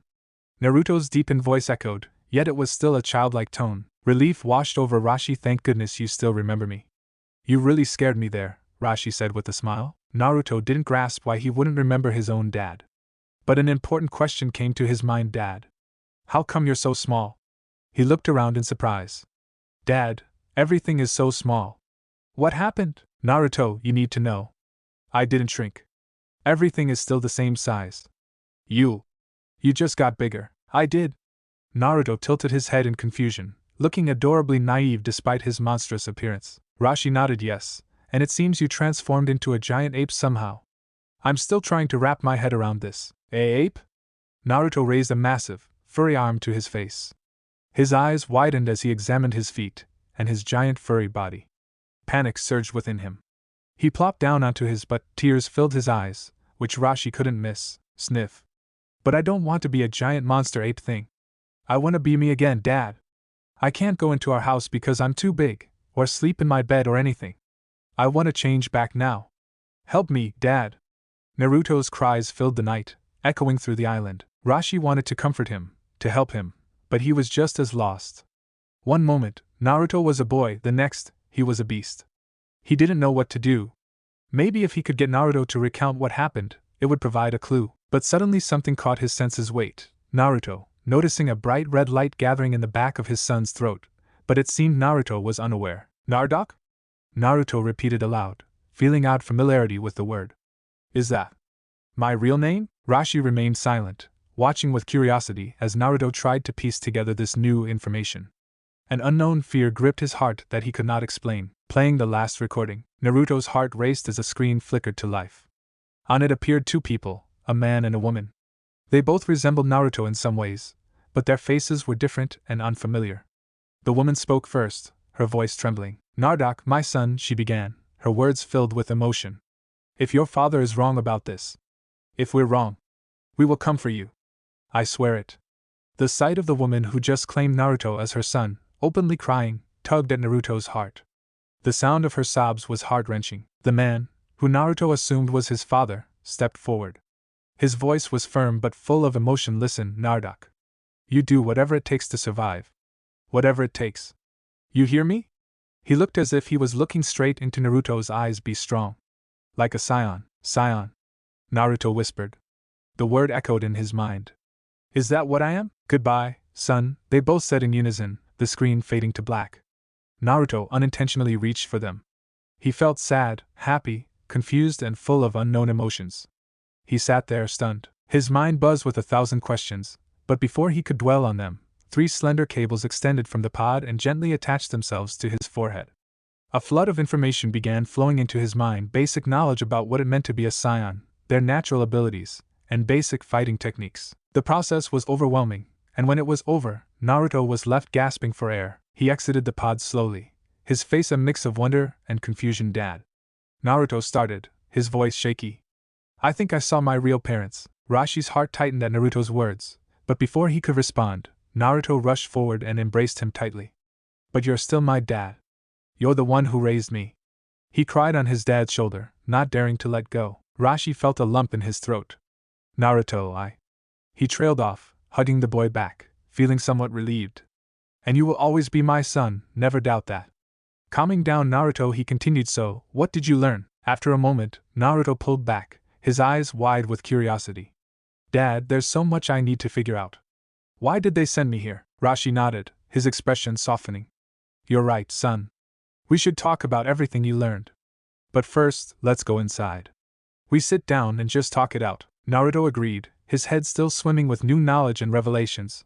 But he knew one thing for sure, no matter what his origins were, this was his family, and nothing could change that. The morning was as usual on Roshi's island. The sun had risen high, as the morning slowly passed. Naruto, after his morning training, decided to do some household chores. If he didn't clean up, who knew what kind of mess Roshi would end up in? The old man was practically hopeless when it came to keeping the house in order. As Naruto swept and tidied up, he chuckled at the thought of his father without him, probably buried under piles of porn magazines and dirty ramen bowls. Meanwhile, Master Roshi settled into his favorite spot on the couch, remote in hand, turning on the TV. With a perverted grin, he flipped to his favorite program, hot women doing aerobics in skimpy, barely legal gym outfits. His eyes widened, and a trickle of blood slowly ran down his nose as he watched their bouncy melons and jiggling fat ass. Ah, now that's how you start a day, Roshi muttered, chuckling to himself. Roshi was a known super pervert, and despite his old age, his appetite for women hadn't diminished in the slightest. He would be damned if he didn't pass on some of that lustful wisdom to Naruto. Fortunately for him, Naruto turned out just the same. The boy had an eye for beautiful women. In fact, Naruto's first kiss, and much to Roshi's pride, a blowjob, had come from a sexy mermaid during one of their island adventures. Roshi had never been prouder. A sloppy blowjob from a mermaid was something to die for. As Naruto worked his way through cleaning the basement, he noticed something odd tucked away in a dusty corner. A strange orange ball with 3 red stars inside it. Curious, Naruto picked it up. It glowed dimly for a moment before it faded back to normal. What is this thing? He wondered aloud. Naruto ran up the stairs and found Roshi, who was still glued to the television, grinning ear to ear as the women on the screen twerked their fat asses in their non-existent tight booty shorts. Dad! Look what I found! Naruto called out, holding up the strange orb. Roshi tore his eyes away from the screen, slightly annoyed at being interrupted, but when he saw the ball in Naruto's hand, his face lit up with recognition. Well, I'll be. That's a dragon ball! Roshi exclaimed, sitting up straight. A dragon ball? Naruto repeated, tilting his head. What's that? Roshi turned off the TV. Dragon balls are magical orbs. If you collect all 7 of them, you can summon a dragon named Shiran, and he'll grant you any 2 wishes. Naruto's eyes widened with excitement. Wait, any wish? That's incredible. Maybe I can collect all 7 dragon balls and make my wish. But where can I find the others? Roshi scratched his chin. Well, the dragon balls are scattered all over the world, and they can be in just about any corner of it. But I remember seeing one at Mount Pausa years ago. Do you remember the old hut I told you about? There might still be one there. Naruto could barely contain himself. Can I go look for them, Dad? Please! Please, please, please! He begged, practically bouncing on his feet. Roshi chuckled at Naruto's enthusiasm. How do you plan to find them, son? The world is a big place. Naruto's face fell for a moment, as he realized he didn't actually have a plan. But then, a spark of determination ignited in his eyes. I don't know, but I'll figure it out. I can do this, Dad. I know I can. Roshi watched Naruto carefully. Over the years, Naruto had grown stronger, much stronger than Roshi had ever anticipated. He had taught the boy everything he could, but there was a limit to what could be learned on their tiny island. The time had come for Naruto to explore the world, to face challenges, to gain experience and knowledge on his own. After a long pause, Roshi sighed and nodded. Alright, you can go. Yes. Yes. Yes. Naruto cheered, leaping into the air with joy. But then Roshi raised a hand, and Naruto stopped mid-celebration. But Roshi added sternly, you have to promise me you'll be careful. The world isn't always kind, Naruto. If you run into trouble, don't hesitate to call me. Understood? Naruto nodded, his face serious now. I promise, Dad. Roshi smiled softly. Good. And take the Nimbus. It'll help in your travels. Naruto's face lit up again as he ran outside. Nimbus! He yelled into the sky. A few moments later, a golden cloud zoomed toward him, stopping just above the ground. Naruto leaped onto it, looking back at Roshi with a wide grin. I'll find all the Dragon Balls and make my wish, Dad. I'll be back soon. Roshi stood at the entrance of their home, watching his son hover on the Nimbus cloud, a mixture of pride and worry filling his chest.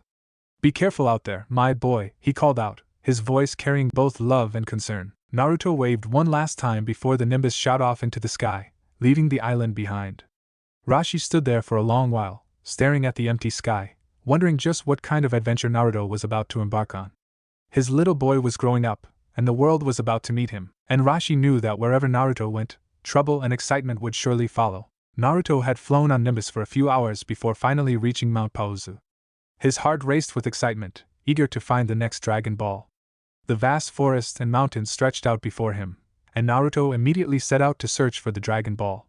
But as the hours dragged on, his excitement began to wane. He climbed the mountainside, dug through bushes, climbed trees, and even looked under large boulders, but there was no sign of the Dragon Ball. The sun had already begun to set. The sky turned hues of orange, signaling night was about to fall. Exhausted and frustrated, Naruto decided it would be best to rest and continue the search tomorrow. At the foot of the forest, there was a small, forgotten hut between the trees. His father had once mentioned it belonged to a student who had long since passed, and it had been abandoned for years. Looks like I'll be staying here tonight, Naruto muttered to himself, walking toward the hut. As he entered, a thick layer of dust covered everything. The place looked like it hadn't been touched in ages. Naruto, not one to sleep in filth, set to work cleaning up. He swept away the dust, tidied the room, and as he moved a few boxes in the corner, something caught his eye, a glint of orange. Curious, he bent down to take a closer look. No way. Naruto whispered as he picked it up. Is that a Dragon Ball? Sure enough, the orange orb glowed in his hand, 4 red stars shining back at him. Who knew it was right here all along? Naruto grinned, as he secured the Dragon Ball in his bag. As the night fell, Naruto lay down on his bed made out of leaves, staring up at the wooden ceiling of the old hut. 2 down. Only 5 more to go, he murmured with a smile. His adventure was looking bright, and he couldn't wait for tomorrow. The next morning, sunlight came through the windows, waking Naruto from his sleep. He stretched, feeling refreshed and ready for the day. After packing up, he stepped outside, taking in the morning beauty of Mount Paozu. The air was fresh, birds sang, and the forest swayed gently in the breeze. For a moment, Naruto simply enjoyed the scenery. Suddenly, his stomach growled, snapping him back to reality. I need food, he muttered, clutching his belly. Better get something to eat. Naruto grabbed a nearby axe and headed into the woods to gather firewood. A short while later, Naruto returned with a large tree stump slung over his shoulder. He set it down before launching it into the air. In a single swift motion, he leaped up, punched the stump, and shattered it into perfect pieces of firewood. He was pleased with his work.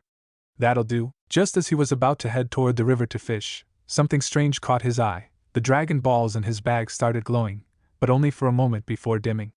That's new.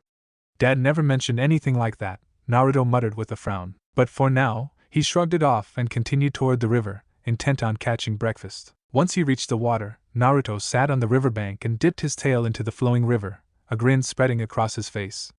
Alright, come on, fishy, wiggling his tail slightly to attract his prey. He could see a large shadow moving closer under the water's surface, near his tail. In a flash, Naruto yanked his tail out of the water, and a massive car-sized blue fish leaped out, its jaws snapping. Without missing a beat, Naruto roundhouse kicked the fish midair, sending it flying into the boulder with a thunderous crash. Cracks appeared across the large stone where the fish landed. Naruto grinned as he stood over his prize. Now that's what I call a fish. He hoisted the fish over his shoulder and began the return back to the hut. This should last me until dinner. As Naruto approached the hut, he suddenly heard the distant roar of an engine. Is that a hover car? Naruto thought, narrowing his eyes as the noise grew louder. The road leading to the hut was rarely traveled, there shouldn't have been anyone around. I thought no one lived here. What's going on? The sound drew closer and closer, kicking up dust and debris. The car's engine roared aggressively, and soon enough, a heavy-duty off-roader hover vehicle raced toward Naruto's temporary home. His eyes filled with curiosity and caution. Who could this be? Finally, the car skidded to a stop in front of him, and the door swung open. Out stepped a blue-eyed, blue-haired girl. Naruto's breath caught in his throat. She was gorgeous. Her figure was nothing short of breathtaking, a fair-skinned girl with an hourglass-shaped body, with long, toned legs, a plump fat ass that practically defied gravity, and large C-cup breasts that strained against the tight pink dress she wore. Her hair was styled in a braided ponytail tied with a red ribbon. The dress was so short that it barely covered below her ass, offering a teasing show of her bubble butt and long, smooth, creamy legs. Naruto's eyes trailed over her body, unable to help himself. The way her wide hips swayed as she moved, the soft bounce of her perky chest with each step, it all sent a strange heat through his body. She is beautiful, Naruto thought, feeling his cheeks flush slightly. The blue-haired girl casually rested a hand on her hip, and Naruto noticed the outline of a gun strapped to her waist. But despite the weapon, her demeanor didn't seem hostile. She wasn't here for a fight. If she was, she would have tried to ambush him the moment she got out of the car. No, she had other intentions. Naruto regains his composure. Can I help you? He asked, his voice steadier than he felt moments ago. Bulma drove along the rough dirt road, the roar of her engine echoing through the quiet wilderness. Her off-road hover car kicked up dust as it went toward its destination. She glanced down at her dragon radar, its yellow dots blinking. Where is that Dragon Ball?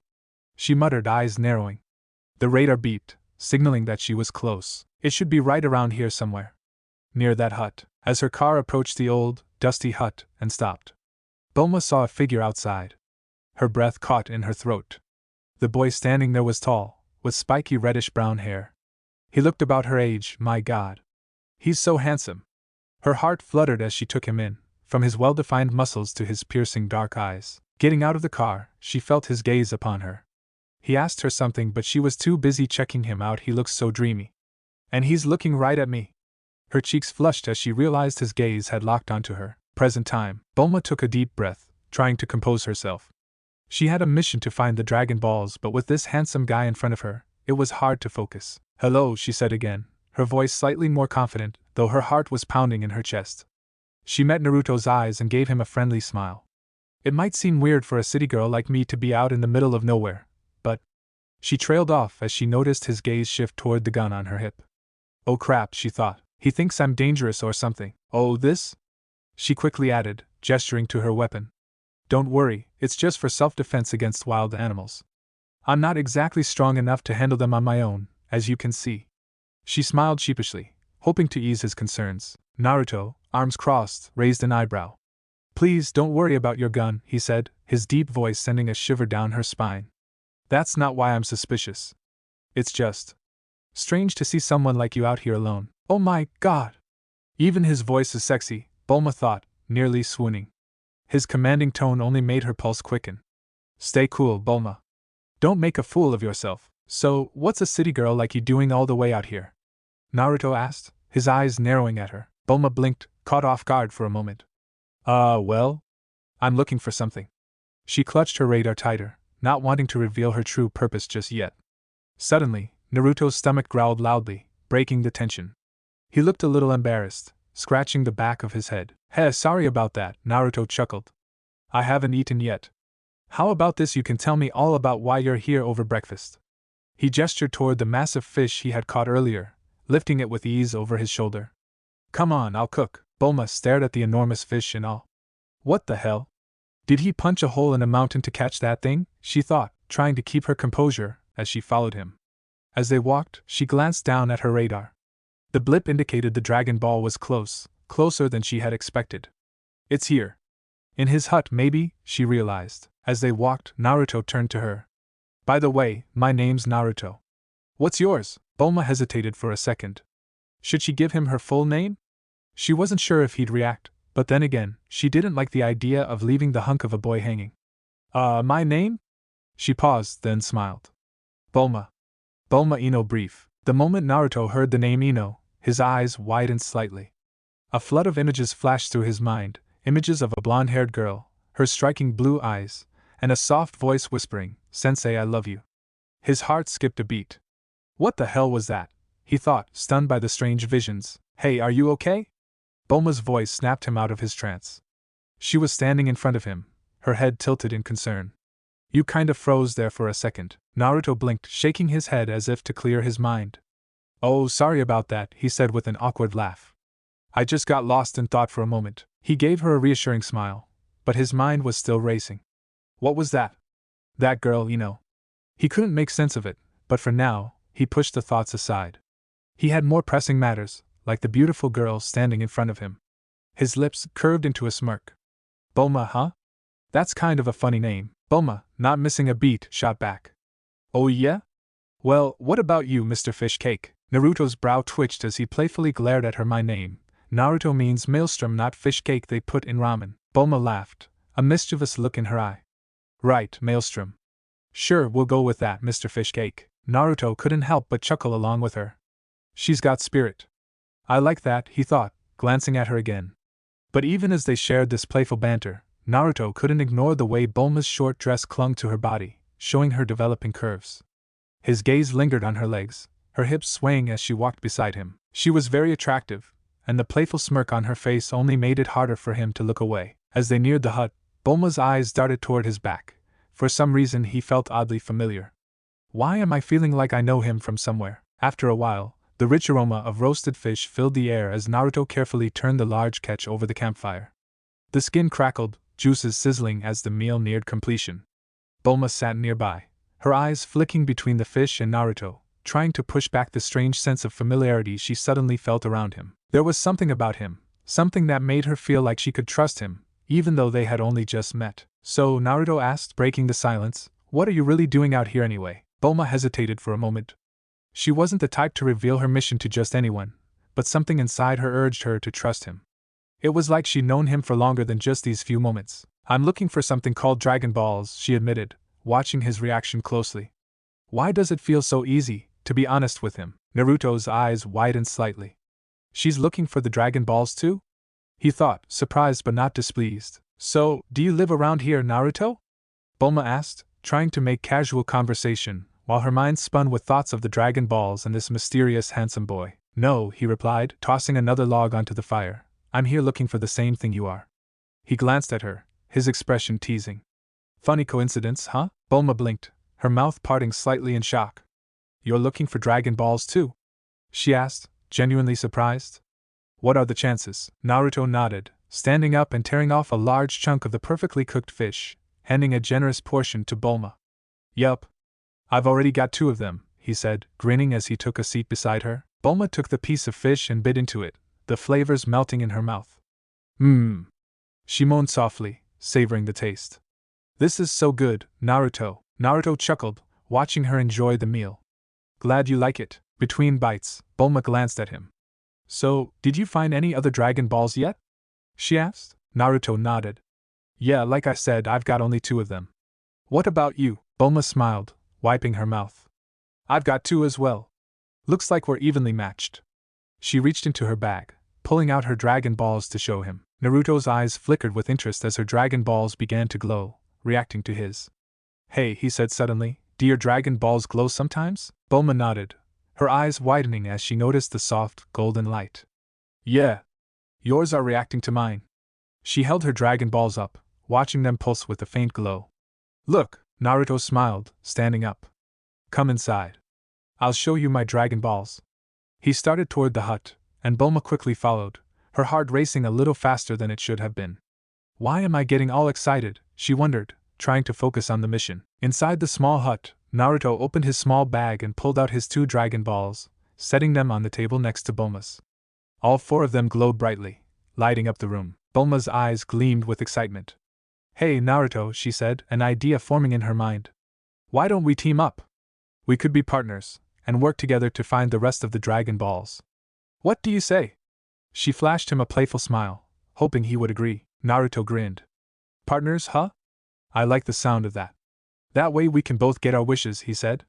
He reached out to shake her hand, sealing the deal. Well then, it's time to set out on our exciting adventure, Bulma exclaimed as they headed back outside. Her heart raced at the thought of traveling with Naruto and hunting down the Dragon Balls. Naruto stopped in his tracks, a thoughtful expression crossing his face. But Bulma, how do we even know where to start looking? The Dragon Balls could be anywhere in the world. Bulma chuckled, pulling out her dragon radar, her secret weapon. That's where my genius comes in, she said proudly, holding it up for him to see. This little beauty tracks the Dragon Balls wherever they are. She pointed at the glowing dots on the screen. See? These 4 dots are the ones we have, and these others are the remaining Dragon Balls. The closest one is about 1,200 kilometers to the west. Naruto raised an eyebrow, curious about her next move. So what's the plan? Bulma grinned mischievously, pulling out one of her capsules. With a quick flick of her wrist, she tossed it onto the ground. Poof! In an instant, a motorcycle appeared in a cloud of smoke. Tada!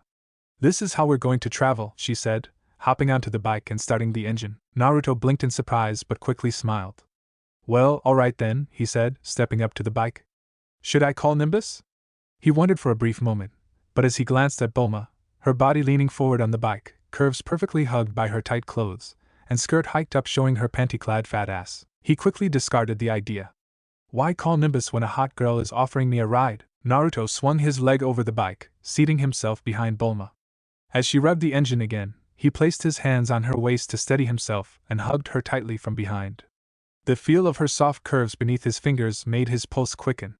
Damn, she's got a body. Bulma blushed fiercely, as Naruto's strong, muscular arms wrapped around her. She could feel his body heat, his muscular chest against her back, and his firm grip sent a shiver down her spine. My God, he's so muscular, she thought, her mind racing. I can feel every inch of him. She swallowed hard, her cheeks flushing even deeper. Bulma? Naruto asked, his voice low and husky in her ear. Are we going? His voice snapped her out of her thoughts, and she quickly straightened up, trying to compose herself. Why yeah, let's go, she said, kicking the bike into gear. As they sped off down the dirt road, Bulma's mind was a whirlwind of thoughts. She could hardly keep her mind off of Naruto's muscular form pressed against her back, his hands gripping her waist a little tighter as they gained speed. This adventure just got a whole lot more interesting, they thought, a mischievous smile playing on their lips.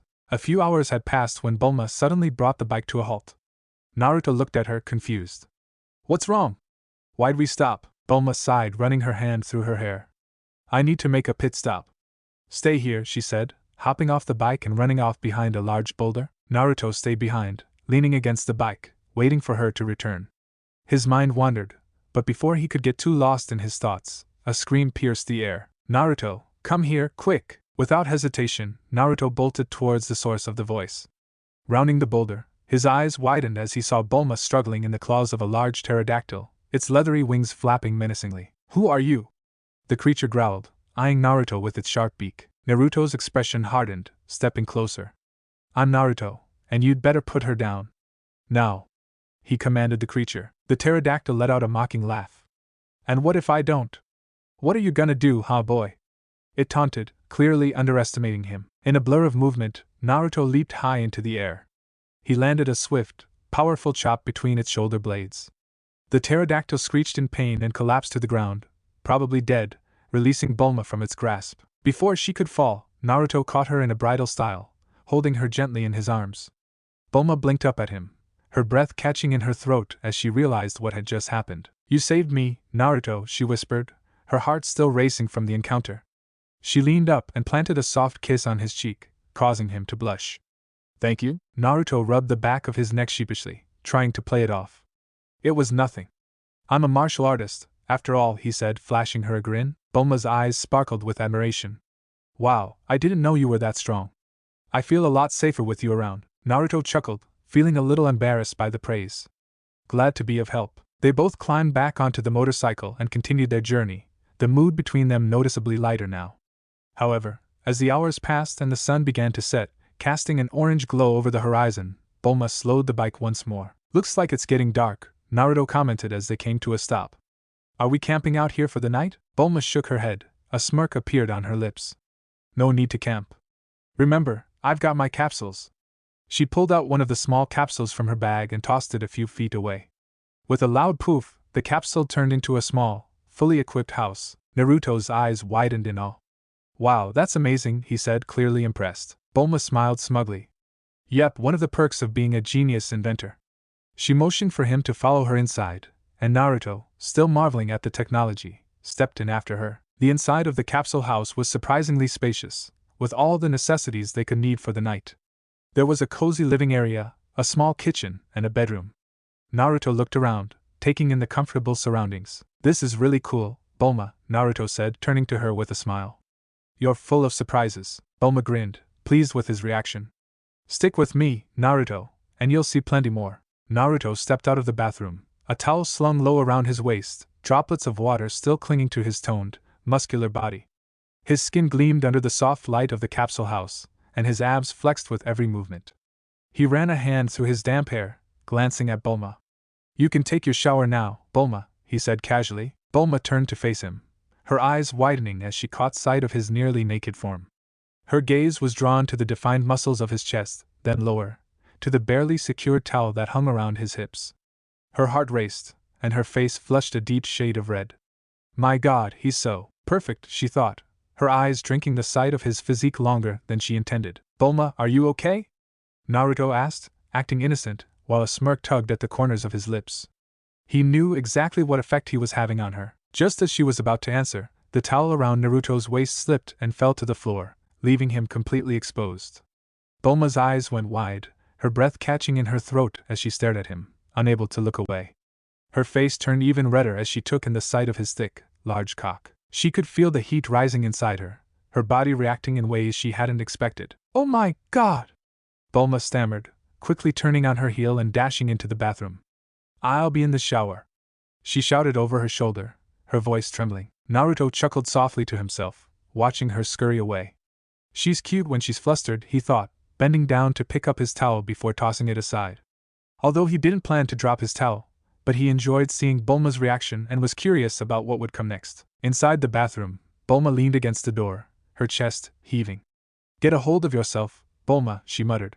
She couldn't get the image of Naruto's naked body out of her mind, and the more she tried, the harder it became. He's so big. How is that even possible? She thought, biting her lip. She could feel her body responding to the thought of him, heat rising between her legs. I need a cold shower. Now, she said to herself, quickly turning on the water and stepping under the rain of cold water. But even the cold water did little to cool her down. Her mind kept drifting back to Naruto, his muscles, his smile, and the way he looked at her like he knew exactly what he was doing to her. After what felt like an eternity, Bulma finally stepped out of the shower. She dried herself off and reached for the outfit, a black skimpy bra and matching panties. They clung to her body in all the right places, barely hiding her assets. She looked at herself in the mirror, giving a playful twirl as her bubble but jiggled. Wait until he sees me in this, she giggled, her confidence returning as she imagined Naruto's reaction. She had no intention of letting the night end without getting back at him for the earlier stunt he pulled. She opened the door and stepped out, her near-naked sexy body on full display. Naruto, I'm done, she called out, her voice dripping with playfulness. Naruto looked up from where he sat, now wearing only a pair of boxers. His eyes roamed over her body, taking in the sight of her in the skimpy attire. The way the black bra hugged her breasts, the way the panties barely covered her ass, it was enough to send a shiver down his spine. Bulma. Naruto's gaze locked with hers. You're looking sexy. His words hung in the air, thick with desire. Bulma blushed, but she held her ground, her lips curling into a seductive smile. She walked slowly toward him, swaying her hips just enough to keep his eyes glued to her. Oh? You think so? She teased, standing in front of him now. You know, you're quite handsome too, Naruto, she teased, her gaze lingering on his well-toned body. Naruto chuckled, rubbing the back of his neck bashfully, but before he could respond, Bulma's eyes suddenly widened as she noticed something moving behind him. Wait, what's that behind you? She asked in curiosity. Naruto raised an eyebrow. Huh?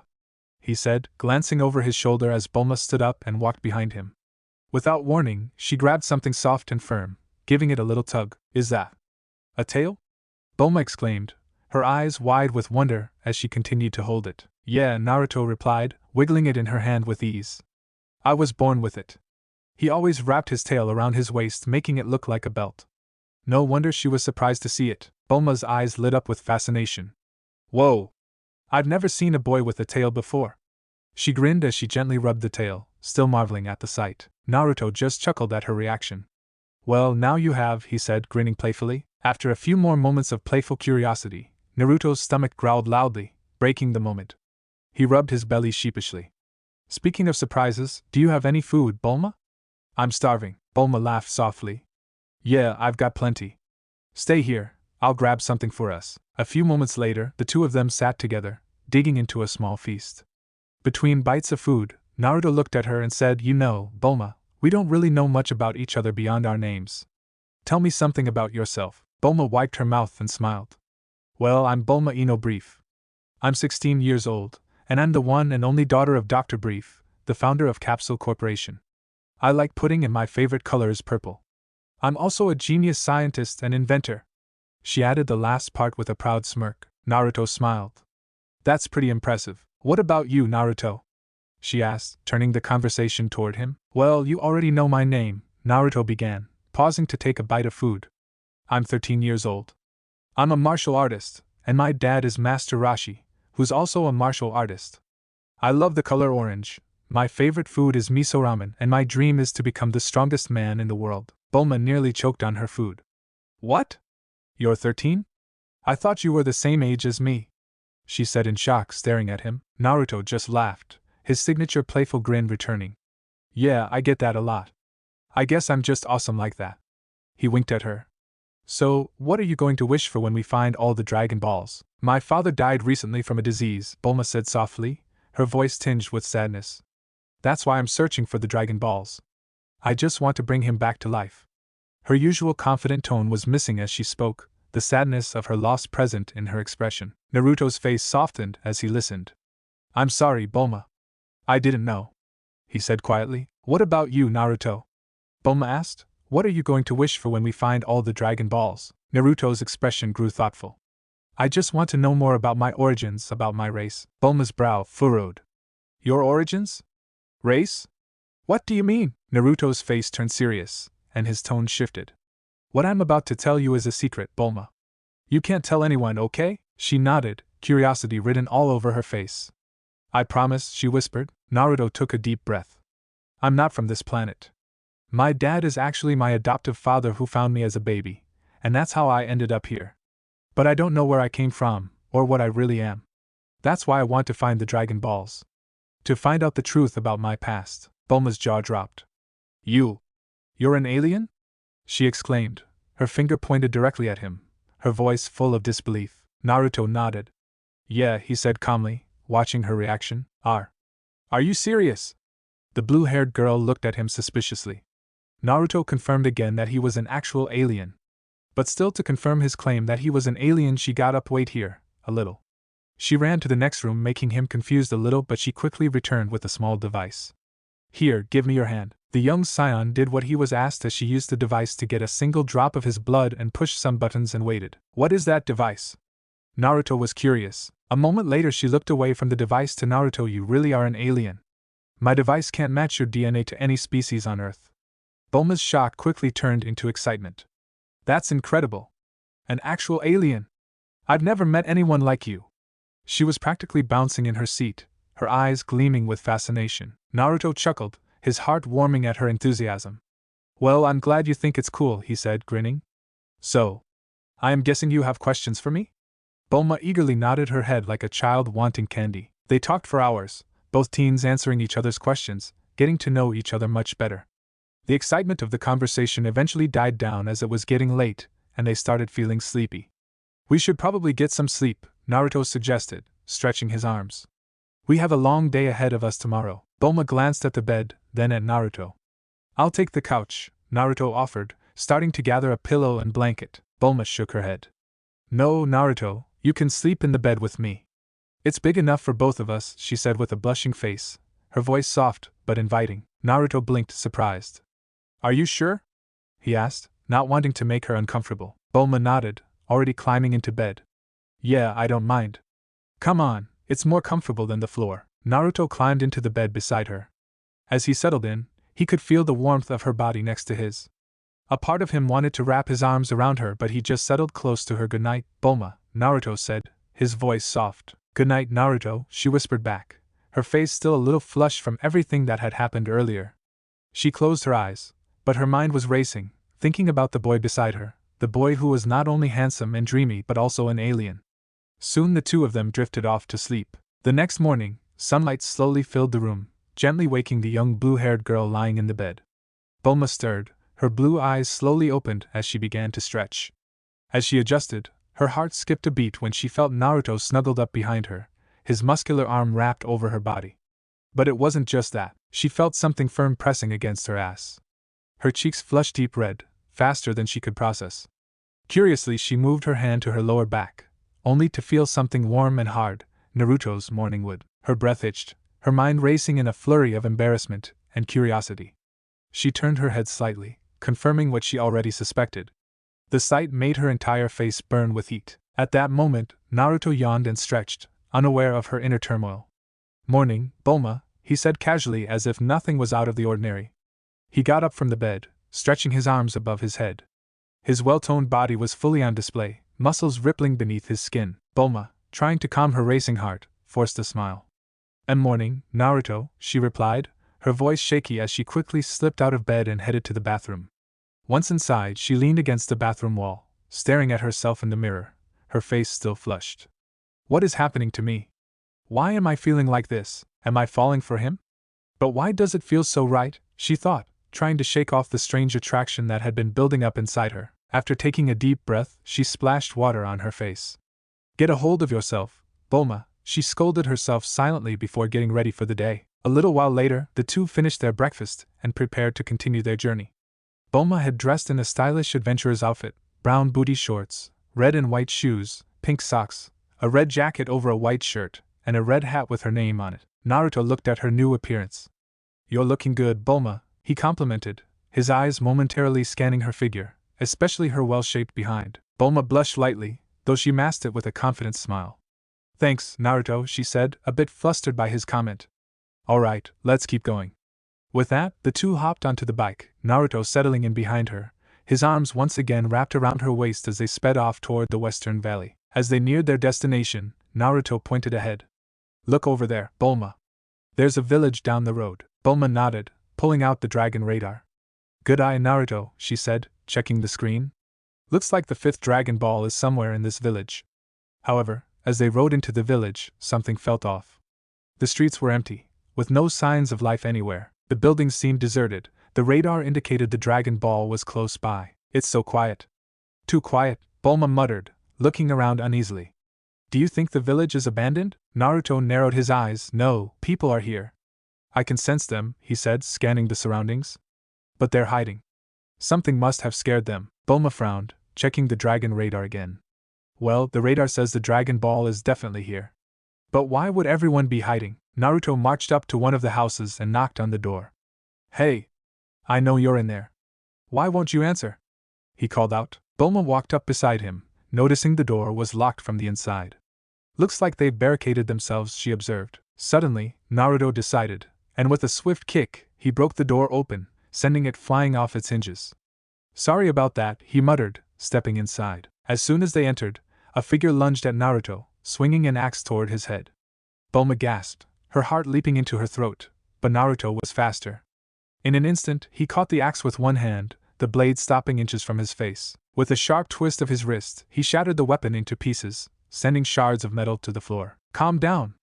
We're not here to hurt anyone," Naruto said firmly, his voice low but commanding. The attacker, a terrified villager, stared at him wide-eyed. Bulma, still recovering from the shock, stepped forward. "What's going on here? Why are you all hiding?" she asked. Her tone was softer to calm down the terrified villager. Naruto glanced at her, and then back at the villager. "And more importantly, why are you attacking us?" The man trembled as he held his head in his hands. "I guess it was useless after all," he mumbled, his voice trembling with fear. "I'm so sorry, Lord Oolong. I'll give you as much money and food as you want, just please. Please don't take my daughter." Both Naruto and Bulma shared a confused glance, blinking at the man's desperate plea. "Huh!" Naruto tilted his head, scratching the back of it awkwardly. "I think you got the wrong guy. I'm Naruto, not Oolong." At that, the villagers began to emerge from their homes, cautiously approaching Naruto and Bulma.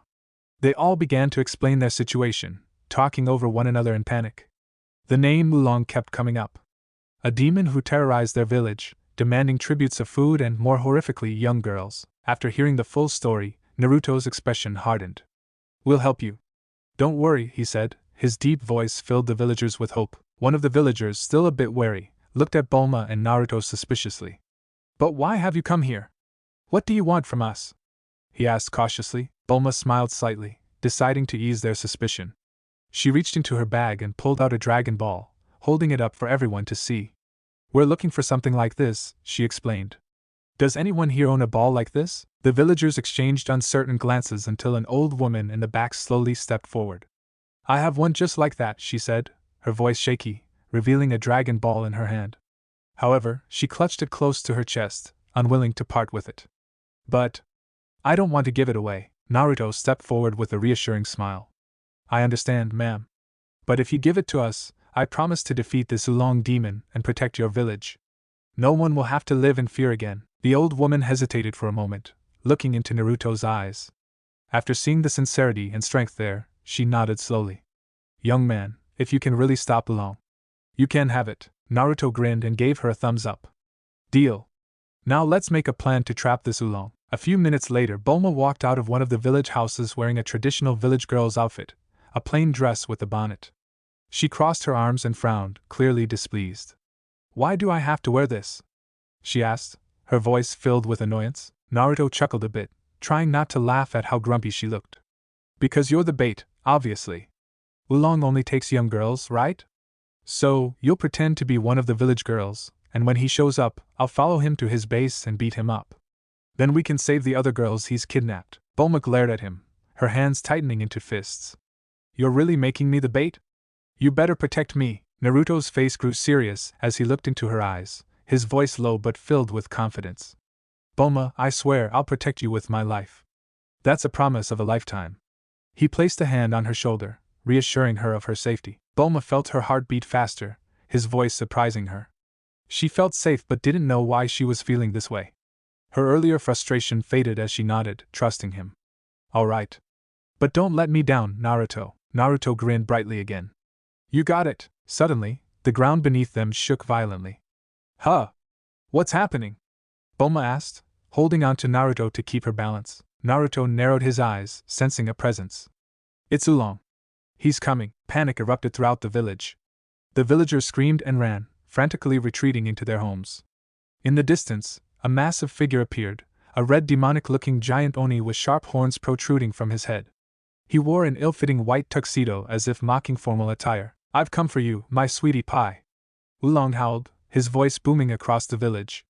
His demonic grotesque smile stretched wide, eyes locking for his bride. Bulma's heart raced in her chest, fear creeping up her spine. She gulped, feeling herself freeze, but then Naruto's calm, reassuring voice reached her. Okay, Bulma. Do your part. I believe in you. His words, spoken with such confidence, made something click inside her. Despite the fear, she straightened her posture and nodded. Naruto's belief in her gave her the strength she didn't know she had. Oolong walked confidently, completely unaware of the trap that awaited him. The moment his eyes laid upon his new victim, he fell in love. He bent down and scooped Bulma up with one hand, holding her like a prize. Bulma's body tensed. I've got you now, my lovely bride-to-be. Oolong grinned as he began to carry her away to his palace, all while confessing his lust and desire for her body. Just as he reached the steps of his palace, a deep voice cut through the air. Stop right there, Oolong! Naruto's voice was stern and commanding. He stepped out from the shadows, his fists clenched. Let go of the girl right now. Oolong turned around, eyes wide. Who are you, brat? His deep, mocking laughter echoed in the air. Naruto, help me! Bulma screamed, her voice shaking as she tried to play along. Naruto's eyes never left Oolong's. I said let her go, he repeated, his voice cold. Oolong raised an eyebrow, his face twisting into an arrogant smirk. Oh yeah? What are you gonna do if I don't, little boy? His mocking tone filled the air as he tightened his grip on Bulma. Naruto's eyes sharpened. Without warning, Naruto dashed forward at lightning speed, delivering a devastating punch straight to Oolong's face. The giant pig demon didn't even have time to react. With a sickening thud, his body flew backward, and everything went dark for him. Naruto stood over Oolong's unconscious form. He blinked in surprise as Oolong's massive frame began to shrink, eventually transforming into a small, regular-looking pig in a tuxedo. Huh. It's just a pig, Naruto said, scratching his head in confusion. Before he could fully process the transformation, Bulma bolted toward him, throwing her arms around him. You saved me! She cried out, relief washing over her, as she pressed her lips against his in a hungry kiss. Naruto's eyes widened in shock, his body stiffening for a moment. But then, as her lips lingered on him, he found himself instinctively returning the kiss. The warmth of it took him by surprise, but it felt right. Suddenly, Bulma's mind caught up with her actions, and she quickly pulled back, her face burning with embarrassment. I didn't mean, she stammered, turning away from Naruto, her heart pounding in her chest. But Naruto wasn't done. He gently took her by the shoulders, turning her back around to face him. His dark eyes locked onto her blue eyes, and without hesitation, he leaned in, closing the gap between them once more. This time, the kiss was deliberate, filled with unknown emotion and passion. Bulma's breath hitched, but she didn't pull away. Instead, she found herself melting into the kiss, letting go of her fears and enjoying the moment. When they finally parted, her mind was in a daze. Naruto, she whispered dreamily, lost in the afterglow. Before either of them could say anything more, the sound of footsteps approached. The villagers had gathered around them, their faces filled with awe and confusion. What happened here? One of the old men asked, breaking the silence. Naruto reluctantly let go of Bulma, turning to address the crowd. I defeated Oolong, he said, pointing to the small pig still lying unconscious on the ground. The villagers gasped in unison. It's just a pig, they all said, echoing Naruto's earlier surprise. As if on cue, Oolong began to stir, his small body trembling as he regained consciousness. His eyes looked around nervously, and upon seeing the angry mob surrounding him, he cowered in fear. Please don't hurt me. Oolong squealed like a pig he was. This is the real Oolong. Naruto leaned in closer to the trembling pig. Now, where are the rest of the girls you kidnapped? Tell us, now, Oolong gulped, nodding frantically. They're inside my palace. I didn't hurt them, I swear. Bulma crossed her arms, glaring at the small pig. Then you're going to take us inside your home right now. Inside Oolong's palace, Naruto and Bulma found the kidnapped girls lounging comfortably, treating the place more like a luxury resort than a prison. They were draped in fine clothes, demanding extravagant meals and more gifts from the overwhelmed pig. I just wanted a nice, quiet girl. Oolong groaned in frustration. But these girls, they just want more and more. Please take them away, he begged, practically on his knees. Bulma and Naruto exchanged a glance, bursting into laughter at the ridiculousness of the situation. Even the villagers couldn't help but chuckle at the sight of the once feared demon reduced to a groveling mess. After everything had been settled, the old woman from earlier approached Naruto with a smile. As promised, here's the Dragon Ball. She handed it over with gratitude in her eyes. Naruto took it, holding it up to the light. Yes. We got the Dragon Ball, he cheered, his excitement contagious as Bulma joined in, both of them laughing and celebrating their victory. As the night settled over the village, the joyous atmosphere from earlier lingered, but now, things felt more intimate. Naruto and Bulma decided to stay the night in the village, their excitement still buzzing from the day's events. The old man, grateful for their help, offered them a room. The room was dimly lit by the soft glow of the moonlight through the window. Inside, everything was still and quiet, the air mixed with a mix of nervousness and anticipation. Bulma lay on the bed, her body covered only by a daring bra and panties, her heart racing in her chest as she glanced over at Naruto. He was beside her, wearing only his boxers, his toned muscular body visible in the soft moonlight. There was something electric between them, a tension that made the air feel thick and warm. Naruto smiled gently. He liked her a lot. He couldn't quite explain it, but something about Bulma had drawn him in from the start. He moved closer, his hand sliding behind her shoulder, his touch gentle yet firm. He let his other hand weave into her hair, slipping through his fingers. Bulma shivered at his touch, her breath hitching. But as Naruto wrapped her in his arms, pulling her into a full embrace, the nervousness melted away. Without even thinking, she hugged him back, pressing her body against his.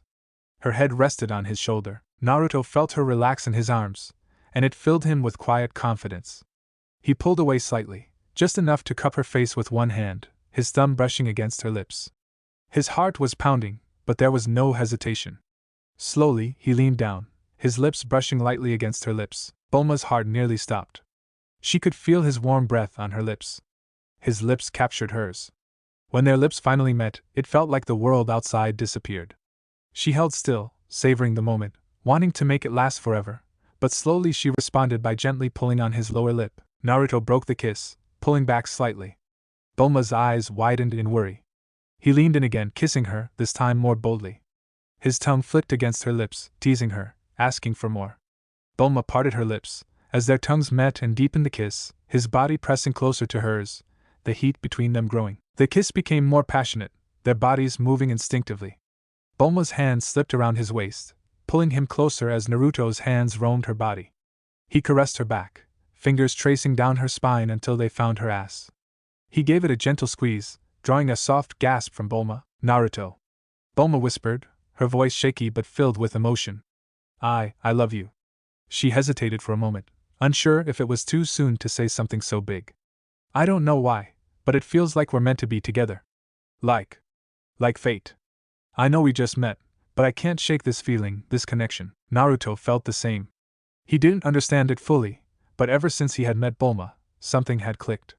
I don't know much about fate, he admitted, his voice soft and low, but I feel it too. Like I've known you for longer than just today. Like there's something more between us. He paused, his thumb brushing her lower lip. I like you a lot, Bulma. Bulma's heart swelled at his words. She smiled, her lips trembling as she leaned in and kissed him again, this time softer, more passionate.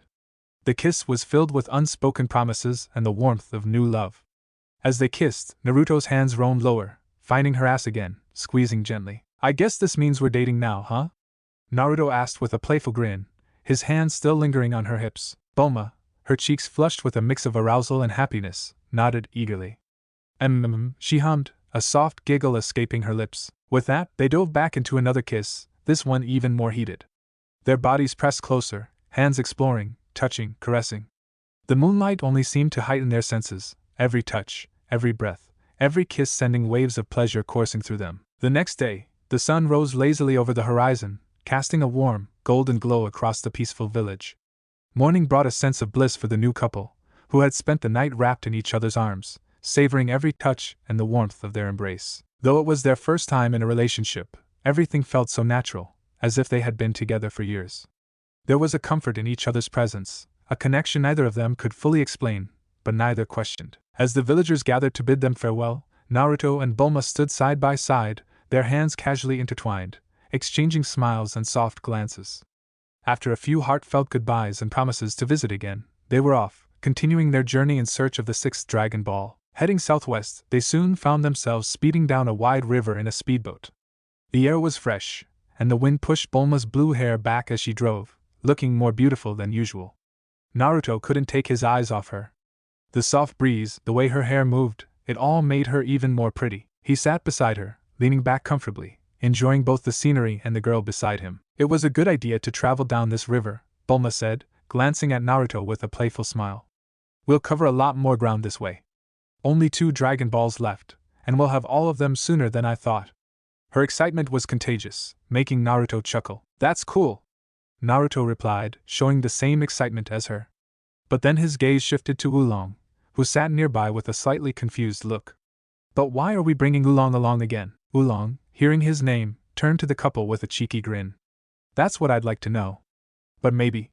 She's got a thing for me, he teased, winking at Bulma, though the nervousness in his tone was still there. He wasn't quite over how powerful Naruto was, but he couldn't deny that Bulma was beautiful. Naruto raised an eyebrow, leaning closer to Bulma, his hand casually slipping around her waist, pulling her a little closer. Yeah, I don't think so, he said with a smirk, his tone teasing but possessive, as he shot Oolong a look that made the pig gulp. Bulma chuckled, her hand resting on Naruto's thigh as she steered the boat. You wish, Oolong. No, the reason you're coming along is because of your transformation ability. That power of yours might come in handy at some point, and I'd rather have you with us than wander off. She leaned in a little closer to Naruto, her lips brushing his ear. Naruto grinned at her words, his hand moving lower along her waist, his fingers tracing lightly along her hip. The closeness, the way she whispered to him, it sent a thrill through him. Even in this casual setting, with Oolong nearby, there was a spark of intimacy between them. Oolong, not oblivious to the tension building between them, rolled his eyes. Count me out of any more of this lovey-dovey stuff. This journey is a real pain in the butt, he muttered then, with a huff, added, and wait, are you saying I'm not your type? Exactly, Bulma replied without missing a beat, her voice dripping with amusement. I already have a boyfriend. She glanced at Naruto, who was watching her with an almost predatory smirk, his hand moving a little lower down her ass, teasing the edge of her panties. Oolong turned to Naruto. Naruto met his gaze with a smug grin, his arms still wrapped around Bulma, who leaned into him slightly. Better luck next time, Oolong, Naruto teased, his hand now lightly squeezing Bulma's doughy ass, hidden from the pig's view. Bulma couldn't help but let out a soft moan, enjoying Naruto's touch and the playful banter. She leaned into him a little more. Looks like you're stuck with us, Oolong, she said, her voice light but with a hint of flirtation that only Naruto seemed to catch. We sure have come a long way. Aren't we there yet? Naruto asked, feeling a little bored as he looked out over the river. The scenery was beautiful, lush trees on either side, the water sparkling in the sunlight, but after hours of travel, even the most peaceful sights could grow dull. How much further, Bulma? He asked again, turning his head toward her. Bulma, her hair flowing behind her as she manned the boat, let out a small sigh. We still have a long way to go. I'd say about 3 more days. She pulled out a map from her bag, glancing over it. This map should tell us exactly, though. Oolong, who had been quietly sulking, suddenly spoke up out of curiosity. Say, where are you guys even trying to go, anyway? Bulma looked up from her map, her finger tracing the path. Let's see. Somewhere around empty fry pan. Oolong's face paled instantly, and his eyes widened in horror. What? Empty fry pan? Are you crazy? You're planning to go there? His voice trembled as sweat rolled down his forehead. He shook his head. There's no way I'm going there.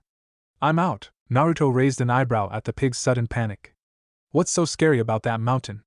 He couldn't help but wonder what had Oolong so worked up about. Oolong, trembling, looked at Naruto like he was a fool. You've never heard of it? The terrifying Ox King lives there. That place is always on fire. Do you understand now? Oolong's voice was urgent, desperate even. Ox King. Naruto thought to himself, the name tickling the back of his memory. That sounds familiar. Where have I heard that before? Bulma, however, seemed completely unfazed. Relax, Oolong. Naruto is strong enough to take care of some Ox King, she said with a confident smile, casting a loving glance at Naruto. You don't know how horrible the Ox King is. He's truly terrifying, known as the King of Demons. Oolong's voice quivered as he described the monstrous figure, but his warnings fell on deaf ears. Naruto and Bulma weren't concerned in the slightest. Suddenly, the engine of the boat started sputtering, making strange noises as the boat slowed down and finally came to a complete stop in the middle of the river. Naruto and Bulma looked at each other in confusion. Bulma quickly checked the controls, her expression growing more and more worried. Oh no, it's out of gas, she exclaimed, throwing her hands up in frustration. What are we going to do now? Naruto, however, remained calm, a mischievous smile forming on his lips. I have an idea, he said, turning to Oolong with a gleam in his eyes. Looks like you're useful after all. A few minutes later, they had managed to reach the river bank, with Oolong transformed into a paddle, much to his dismay. Once they were on solid ground, Bulma began searching through her pockets, panic quickly taking over as her hands came up empty. It's gone. Bulma gasped, her face paling. The bag with all my capsules. It's gone. Aya.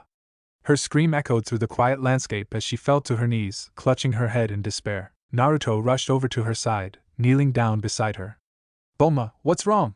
Are you okay? His voice was filled with concern as he placed a hand on her shoulder. Bulma looked up at him, her eyes wide, filled with tears. Naruto, I must have dropped the bag in the river somewhere. We're trapped in the wasteland forever, she cried, her voice trembling as panic set in further. Hey, calm down, Naruto said, trying to soothe her. He pulled her into a gentle hug, his hand rubbing her back in a slow, comforting motion. We'll figure something out. Just breathe, okay? How can I calm down, Naruto? We're stuck here. Bulma's voice cracked as she buried her face in his chest, clinging to him. Oolong, meanwhile, grinned smugly to himself, happy at the thought that they might be stranded for good.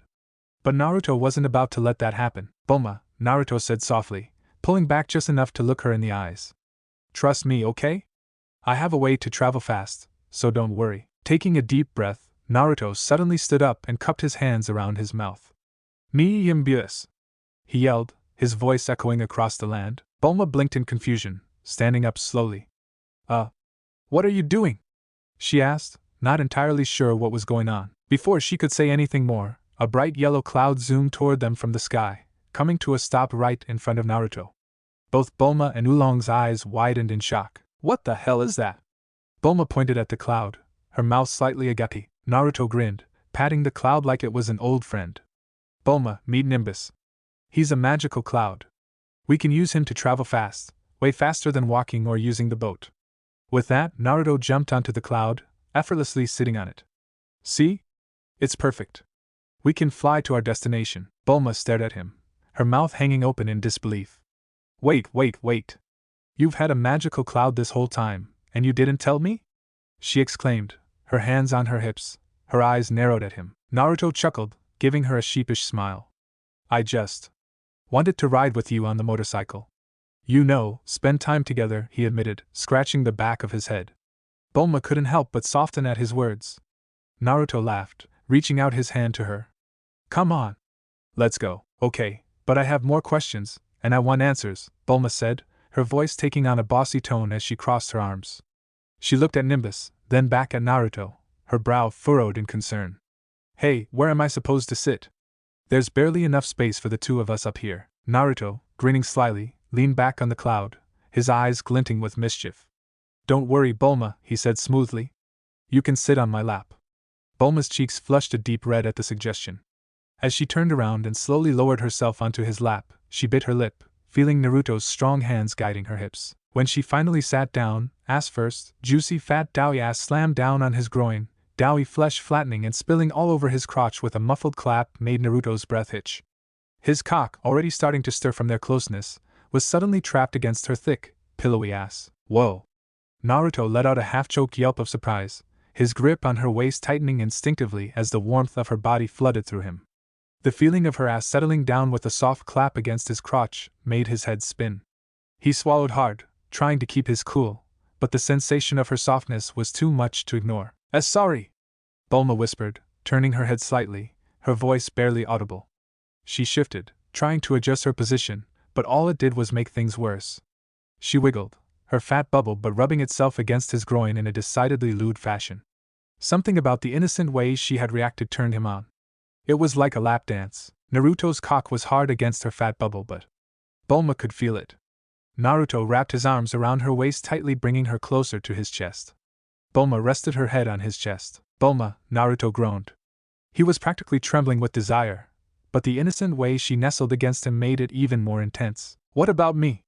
Oolong's voice cut through the moment, completely oblivious to the rising tension between the two. The sun was blazing mercilessly as Naruto, Bulma, and Oolong pressed on through the vast desert on the Nimbus cloud. Even Nimbus seemed to be sluggish in the unforgiving heat, hovering lower to the ground in search of any shade it could find. Oolong, having transformed into an umbrella, hovered above Bulma's head, doing his best to shield her from the scorching sun.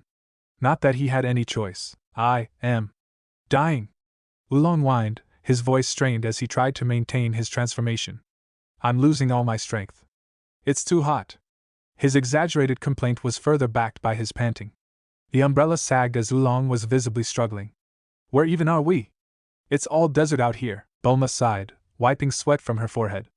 Her wet sweaty hair stuck to her face as the sun's heat fell down on her. We don't have a choice, Oolong. This is the only way to empty Frypan, she explained, eyes narrowing at the horizon. Even with her genius intellect, this part of the journey was a grind, and the heat was getting to her too. Naruto frowned as he looked at Oolong's drooping form. Maybe we should take a break somewhere before Oolong turns into a roasted pig, he suggested, glancing down at the dry, cracked ground below them. Bulma, relieved by the idea, scanned the landscape. You're right, Naruto, she said, her voice a little breathless from the heat. Look, over there. She pointed to a large, rocky boulder jutting out of the desert, casting a decent-sized shadow beneath it. That should give us some shelter. Nimbus gently descended, and as soon as they landed near the boulder, everyone hurried into the shade. Oolong returned to his normal form, collapsing dramatically onto the ground, gasping for air. Ah! Sweet, cool shade. Finally! He groaned, wiping his face. Naruto stretched his arms, looking around at the seemingly endless desert. His eyes then settled on Bulma, who was sitting down, fanning herself with her hand. Despite the rough conditions, she still managed to look as beautiful as ever, her blue hair clinging to her damp skin. He grinned a little, sitting beside her. You holding up okay, Bulma? Bulma smiled faintly, leaning into him. Yeah, just exhausted from the heat. Thanks for the break, Naruto. You're always looking out for me. She rested her head on his shoulder for a moment, and Naruto felt the warmth in his chest. Meanwhile, unbeknownst to them, a pair of binoculars were locked on their small group from a nearby rocky outcrop. A mischievous smile curled across the lips of a small blue, cat-like creature watching from afar. Victims. The feline creature murmured in a soft, female voice. She quickly scurried off toward a hidden hideout nearby, her excitement bubbling over. Yamcha! Yamcha! I found some sitting ducks ripe for the taking. Inside the hideout, a young man with long black hair, rugged bangs framing his sharp features, and a martial artist's build was seated, casually eating a bowl of food. His ears twitched at the sound of his partner's voice. What is it, Poir? He asked, looking up from his meal. Poir, panting from the excitement of her discovery, bounced in front of him. I spotted a group not far from here. They look like they've been traveling for a while. Easy pickings. Yamcha stood up. A wicked grin spread across his face as he stretched, cracking his knuckles. It's been too long since we've had some fresh prey. Sounds like it's about time for some fun. He hadn't had a decent score in a while, and from the sound of it, these travelers didn't seem like they'd put up much of a fight. Come on, Poir. Let's see what we can get out of them. Yamcha slung a leather strap over his shoulder, adjusting his martial arts outfit. He walked outside, and Poir followed close behind with excitement. As they reached his park desert hover bike, Yamcha hopped on, revving the engine. The sound of the bike roared through the quiet desert. Poir leaped onto the back, clutching his waist tightly. This should be a good haul, Yamcha muttered as he kicked up dust and started speeding toward Naruto, Bulma, and Oolong's location. Bulma fell asleep peacefully in the shade of the boulder, the cruel desert heat finally giving way to the cool breeze of the late afternoon. Naruto and Oolong kept watch. Oolong's stomach growled, breaking the silence. Man! I'm starving! Oolong groaned, clutching his gut as he glanced at Naruto. Don't you have any food? We've been out here forever. Naruto opened his mouth to reply, but something on the horizon caught his eye. A faint cloud of dust was rising in the distance, getting closer fast. His instincts kicked in immediately. Oolong, Naruto said quietly, his eyes narrowing as he focused on the oncoming dust cloud. You might want to wake Bulma up and get her out of sight. Huh? Oolong blinked, confused. Why? What's? Naruto just pointed toward the rapidly approaching vehicle. Oolong turned to look and froze, his eyes widening in alarm as he realized what Naruto had noticed. A vehicle was speeding straight toward them. Oolong panicked. Naruto, WW, what do we do? Oolong stuttered, but before they could act, it was too late. The vehicle came to a halt nearby, and a man hopped off, his long black hair swaying as he moved. I am Yamcha, the newcomer said, his voice filled with smug confidence. He sized them up with a smirk, hands resting on his hips.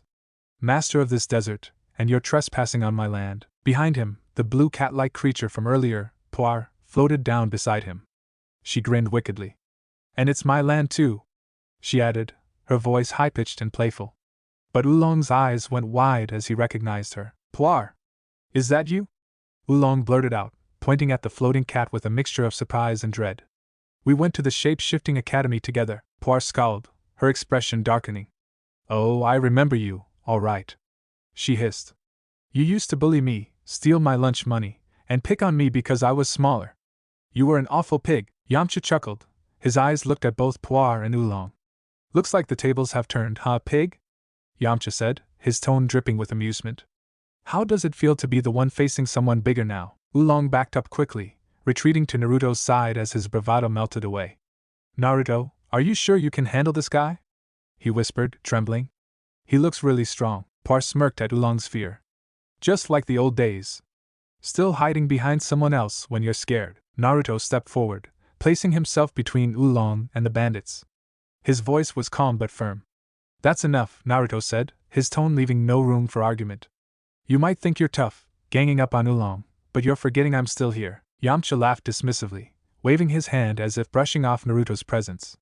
Kid, you don't know who you're dealing with, he said, his tone turning more serious. I will give you a chance. Hand over your money and capsules, or I'll take them by force. Naruto didn't flinch. He simply stared at Yamcha, his eyes locked on the bandit's movements, reading him like an open book. I admire your guts, Yamcha said, his voice almost respectful. But that respect was short-lived as he tossed aside his scabbard and charged at Naruto with his sword drawn. But you're about to regret it. With a loud battle cry, Yamcha lunged forward, aiming his blade directly at Naruto's heart. His speed was impressive, but Naruto saw it coming. In a split second, Naruto ducked under the sword and delivered a swift, powerful kick to Yamcha's jaw. The impact was brutal. Yamcha's head snapped back, and his body flew through the air, crashing into a nearby boulder with a nasty thud. Dust and rocks flew everywhere as Yamcha collapsed to the ground. Yamcha! Puar screamed in panic, flying to her partner's side. She transformed into a mirror, hovering in front of Yamcha's face as he struggled to get back on his feet. Oh no, Yamcha! Look at your face! She squeaked. Yamcha groaned in pain, rubbing his aching jaw. He glanced into the mirror and gasped in horror. His face was swollen, and one of his teeth was missing. Ayayawa! He screamed, clutching his face. My tooth! My face! You knocked out my tooth! What have you done to my manly face? Naruto stood calmly, his eyes still fixed on the bandit, unimpressed. I warned you, he said simply. Yamcha glared at Naruto, his anger flaring, but the pain and humiliation were too much. You'll pay for this, kid! Yamcha shouted as he and Puar scrambled back to their desert bike. I'll be back, and next time, you won't be so lucky. With that, Yamcha revved up the engine and sped off into the distance, his cries of frustration and Puar's worried squeaks fading into the desert wind. As the dust settled, Oolong peeked out from behind Naruto, still trembling. Wow! You really showed them, Naruto. Naruto smirked, shrugging.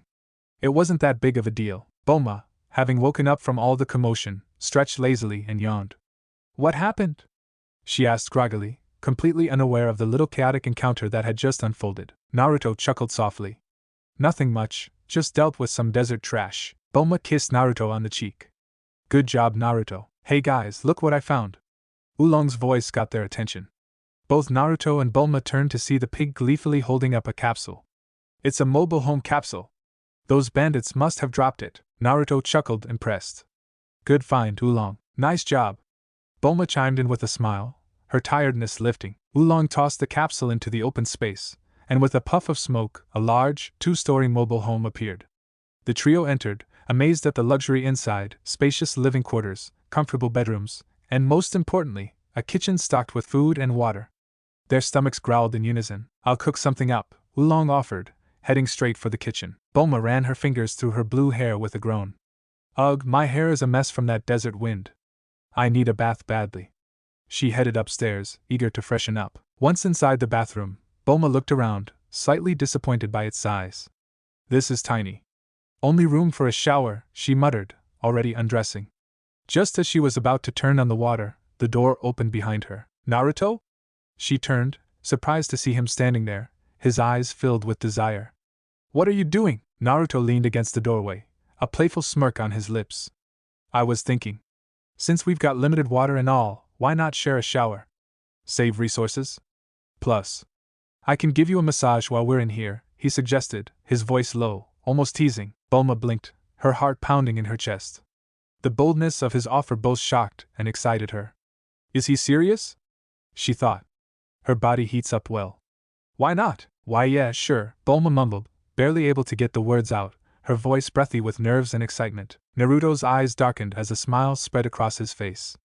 Slowly, he began to take off his clothes, his gaze never leaving Bulma. She followed suit, her hands trembling slightly as she stripped down, feeling Naruto's eyes drinking in every inch of her. When she was finally fully naked, Naruto couldn't help but stare, mesmerized by her beauty. Bulma stood before him, her perfect curves on full display. Her silky blue hair flowed down smoothly to her back. Her eyes, a unique color of blue, were the most beautiful eyes he had ever seen. Her cheeks were now blushing, something Naruto found really cute. Her breasts were ample, her waist a perfect hourglass shape that many girls would envy. Her hips were broad, and her womanhood was nicely shaped and shaved. Naruto's eyes continued down her creamy legs until they reached her cute little toes. Every part of her made Naruto's blood boil with desire. God, you're beautiful, he whispered, his voice husky with lust. Bulma blushed under his gaze, her heart racing as she admired him in return. Naruto's muscular body was lean yet powerful, and the water running over his toned chest only made him look more irresistible. Her eyes went lower until her gaze fell on his semi-hard large cock. My God. She swallowed. His black eyes were so dark, filled with desire, and his normally spiky, reddish-brown hair now clung to his face and neck from the steam of the shower. Naruto stepped forward, his hand gently reaching for hers. Come here, he whispered, pulling her closer. His hands roamed her body, sliding down to her soft fat ass, squeezing it firmly, giving it a gentle massage.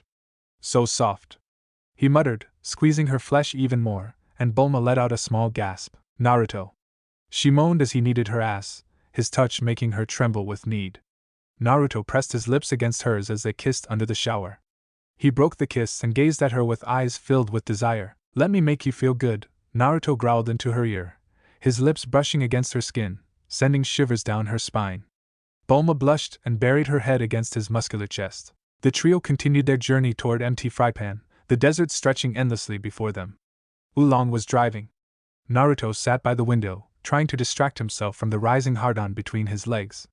Bulma, sitting comfortably on his lap, was applying light makeup in the rearview mirror. She had been forced to wear a skimpy, skin-tight bunny outfit, the only clean option she had, thanks to Oolong not washing her clothes. Naruto's pulse quickened as Bulma shifted slightly, her fat round ass grinding teasingly against his hard cock.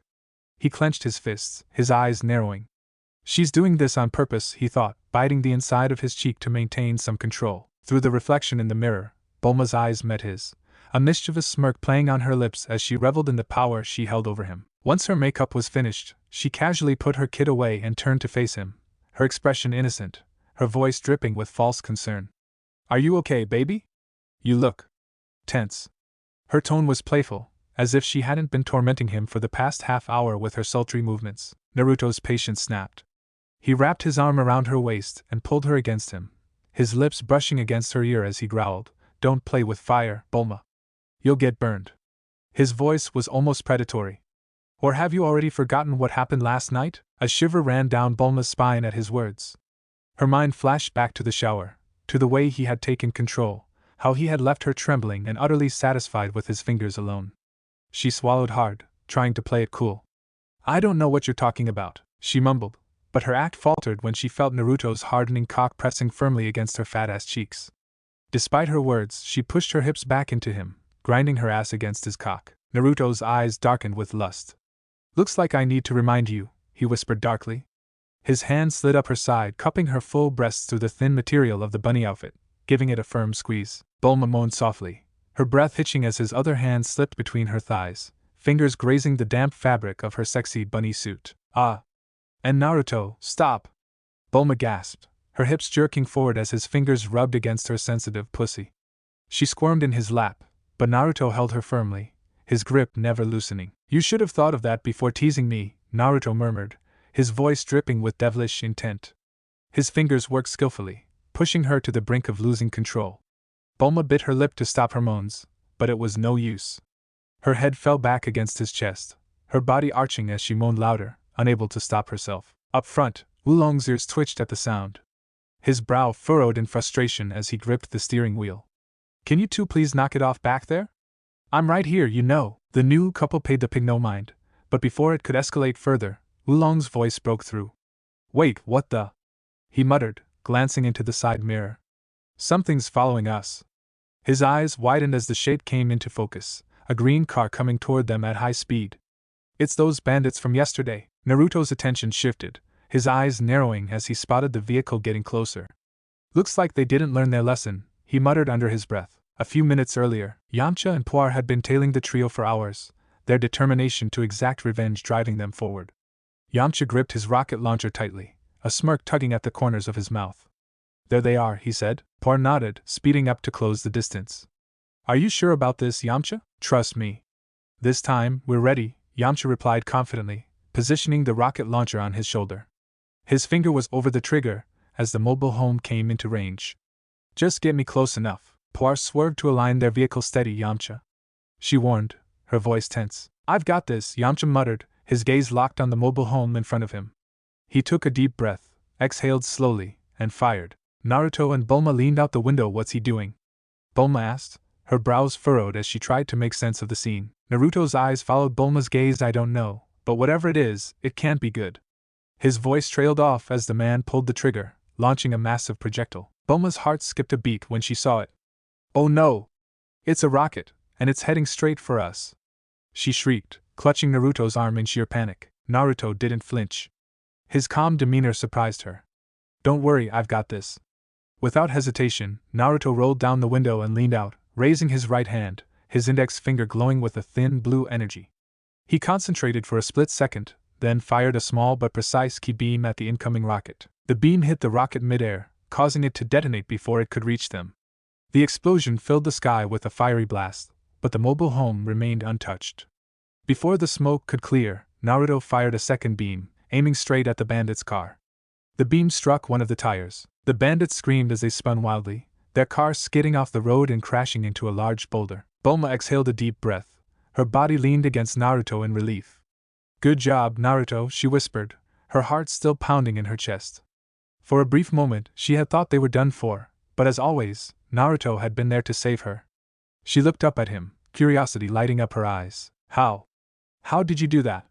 she asked, her fingers lightly brushing his arm where the ki beam had come from. "What was that beam thing? You've never shown me anything like that before." Naruto smiled, his eyes softening as he looked down at her. "That was my ki, Bulma. It's a form of energy that all living things have, and it can be used in a lot of ways if you learn to control it." "Ki?" Bulma repeated, her brow furrowing.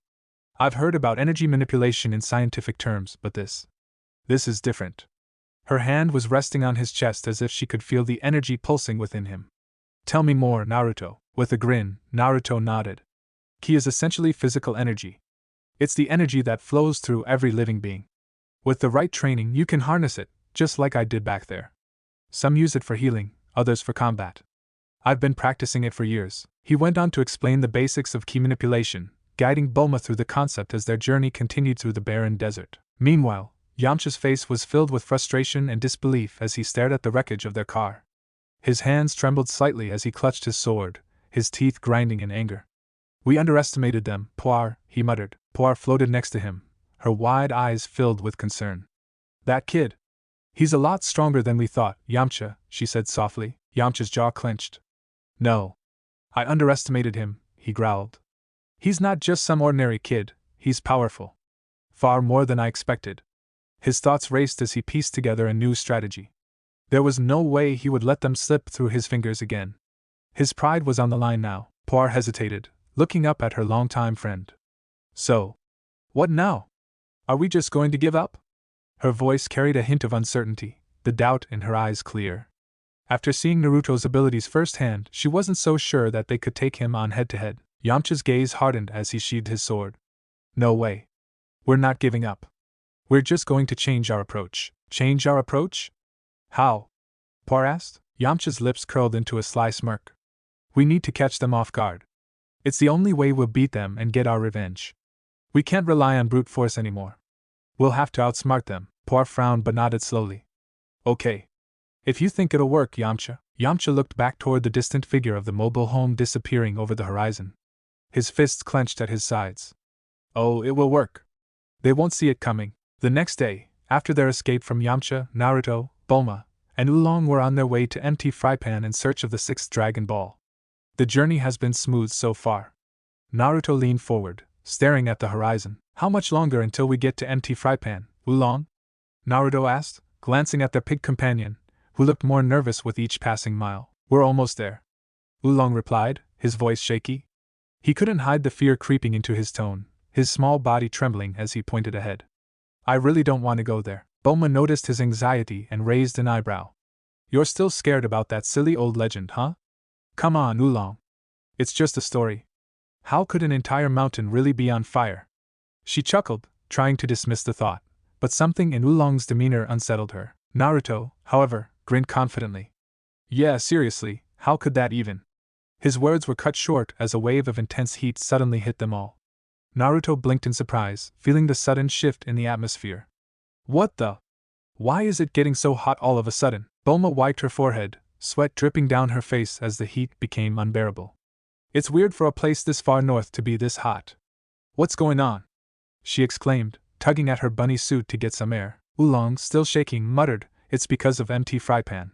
It used to be called Chilly Mountain, but then, about 10 years ago, a fire spirit came down from the sky and set it ablaze. The whole climate changed after that. Now it's a burning wasteland." Bulma looked incredulous. "A fire spirit? That sounds a bit far-fetched, don't you think?" Naruto was still getting used to the sudden heat, staring at the horizon when Bulma's attention was drawn elsewhere. She gasped, pointing excitedly. Look! Look at that sunset! Isn't it beautiful?" Naruto nodded. "Yeah, it's nice and all, but... Wait a minute." His eyes widened in realization, and his voice took on a curious tone. "That's no sunset. It's not even afternoon yet. That's not a sunset at all. Oolong screamed, his eyes wide with panic. Those are the flames from empty fry pan. The whole mountain's on fire. Bulma's jaw dropped as she stared at the towering inferno ahead of them, the sky glowing with the red-orange light of the flames. No way! She gasped, her hand clutching Naruto's arm. I can't believe it! She turned to Naruto, hoping for reassurance, but he simply shrugged, still trying to comprehend the situation. Meanwhile, not far behind them, Yamcha and Puar were quietly tailing the trio. Yamcha, his eyes burning with determination, kept his distance as they followed along the trail. What I want, I get. That's my motto. Yamcha muttered to himself, his lips curling into a sly smile. We'll find the right moment to strike. Better ease up a little, Puar, we don't want to get spotted. Right, Yamcha, Puar responded, but her mind was filled with doubt. She slowed the car just enough to stay hidden but close enough to keep track of them. A few moments later, the trio finally reached the base of empty fry pan. The mountain stood before them, massive and terrifying, with flames reaching for the sky. Naruto, Bulma, and Oolong all stared up in awe. The fiery peak burned brighter and hotter the closer they got, and at the top, a large, ominous castle loomed over them, standing defiantly in the flames. That's empty fry pan, Oolong pointed out, his voice filled with fear. Bulma's eyes widened in amazement, her earlier skepticism vanishing in an instant. Wow, I've never seen anything like this before, she exclaimed, her voice filled with awe. No wonder it's so hot around here. Naruto crossed his arms, still staring up at the flaming mountain with a serious expression. I'll admit, that's impressive. But come on, Oolong, let's not panic. We can handle this. Oolong, however, was far from reassured. See? This is why we should just turn back now. The Ox King is up there too, and he's bad news. Let's get out of here before it's too late. Bulma turned to him, her patience wearing thin. Lately, all you've been doing is ranting about this Ox King. Is he really that big of a deal? Oolong's face paled. He's terrifying. He's huge, strong, and ruthless. Anyone who gets close to that mountain, he chops off their head. Naruto shrugged, unimpressed. Yeah, well, we're not leaving without that Dragon Ball. It's up there, and we need it. I'm sure I can handle him if he shows up. Bulma gave a firm nod. Exactly. We've come too far to turn back now. So, Oolong, where is this Ox King? He lives at the base of the mountain, in that village over there, Oolong said, pointing towards a small settlement near the foot of empty fry pan. Naruto's patience was running thin. All right, enough talking. We're wasting time standing around. Let's head to the village and find that Dragon Ball already. With that, the trio started toward the village, the heat from empty fry pans still bearing down on them like an oppressive weight. Not far behind Naruto and his group, Yamcha and Puar continued to spy on them, intent on finding the perfect moment to strike. Yamcha grinned slyly, eyes locked on the trio ahead. We might just get to see that kid's head handed to him by the Ox King, Yamcha whispered to Puar, his tone filled with malicious excitement. Puar, flying next to him, nodded eagerly. That's true. And we won't even have to lift a finger to get our revenge, she added, relieved that they might avoid direct conflict. But their plans were suddenly interrupted by an ear-piercing scream that shattered the quiet atmosphere. Huh! What the? Yamcha spun around, eyes wide in shock, and what he saw left him speechless. Charging toward them was a massive T-Rex, its teeth bared, and in front of it was a girl, desperately running for her life. The girl's attire, however, was just very odd. She wore a skimpy blue bikini armor, pink gloves, and boots, a green cape, and a pink helmet with a sharp blade on the front. Is it just me, or is there a hot girl in a bikini running from a T-Rex? Yamcha blinked in disbelief, completely thrown off by the bizarre sight. Somebody help me! The girl screamed at the top of her lungs, narrowly dodging the T-Rex's snapping jaws. In a desperate move, she spun around and ripped the blade from her helmet, hurling it at the charging dinosaur. Stay away! She shouted, her voice trembling. The blade sliced through the air and, to Yamcha's and Puar's astonishment, cleanly sliced the T-Rex's head off. The dinosaur's body collapsed with a loud crash, and the blade boomeranged back to the girl's helmet, reattaching perfectly. The girl stared at the gruesome scene, her face twisted in shock and disgust. Oh no! Look what you forced me to do! Her voice shook as she took in the gruesome scene. Without missing a beat, she fired a beam from her helmet at the T-Rex's body, reducing the corpse to ashes in seconds. Yamcha and Puar stood frozen, their mouths hanging open in disbelief. I've seen a lot of things, but now I've seen everything, Yamcha muttered, his bravado utterly deflated by the display of power. Puar gulped, equally stunned. She was terrified, but she still managed to do all that. Just then, the girl's gaze locked onto them, her eyes narrowing in suspicion. Yamcha tried to salvage the situation with an awkward grin. Hi. The girl's expression hardened. It's just one bad situation after another, she shouted, firing another beam directly at them. The blast missed its mark, but it was clear she wasn't messing around. Why you? Yamcha growled, his pride bruised from Naruto couldn't take any more. He lunged at her, trying to land a punch, but she effortlessly dodged his attack. Before he could react, she delivered a swift, powerful punch to his jaw, knocking one of his teeth out. Yamcha, not again! Puar cried, rushing to his side. Yamcha clutched his mouth, groaning in pain. You'll pay for that, kid! The girl squared her stance, unafraid. Oh yeah? My daddy, the Ox King, will have your head for this, she yelled, her voice fierce. Yamcha's face went pale, and he stumbled back. What? The Ox King? Fear washed over him, and suddenly all his bravado melted away. Puar! Let's get out of here before we get killed! He screamed, turning tail and sprinting away as fast as his legs could carry him, with Puar flying close behind. The girl watched them retreat, her fierce expression fading into confusion. That's weird, she muttered, blinking at their rapidly disappearing figures. She didn't realize the weight her words carried, but the mere mention of her father had sent Yamcha and Puar fleeing for their lives. Meanwhile, Naruto, Bulma, and Oolong cautiously entered the village, a heavy silence hanging in the air. As they surveyed the desolation around them, it was clear that something terrible had occurred. The houses stood broken and abandoned, and skeletal remains littered the ground like uncanny reminders of a once thriving village. I just can't stand this heat, it's too hot here, Bulma complained, droplets of sweat rolling down her forehead. If I had known this place would be like this, I would have bought a mobile air cooler or something. Stop talking, Bulma! The Ox King might hear you, Oolong urged, scanning the desolated area nervously for any sign of the notorious giant. But Bulma, focused on herself, ignored him.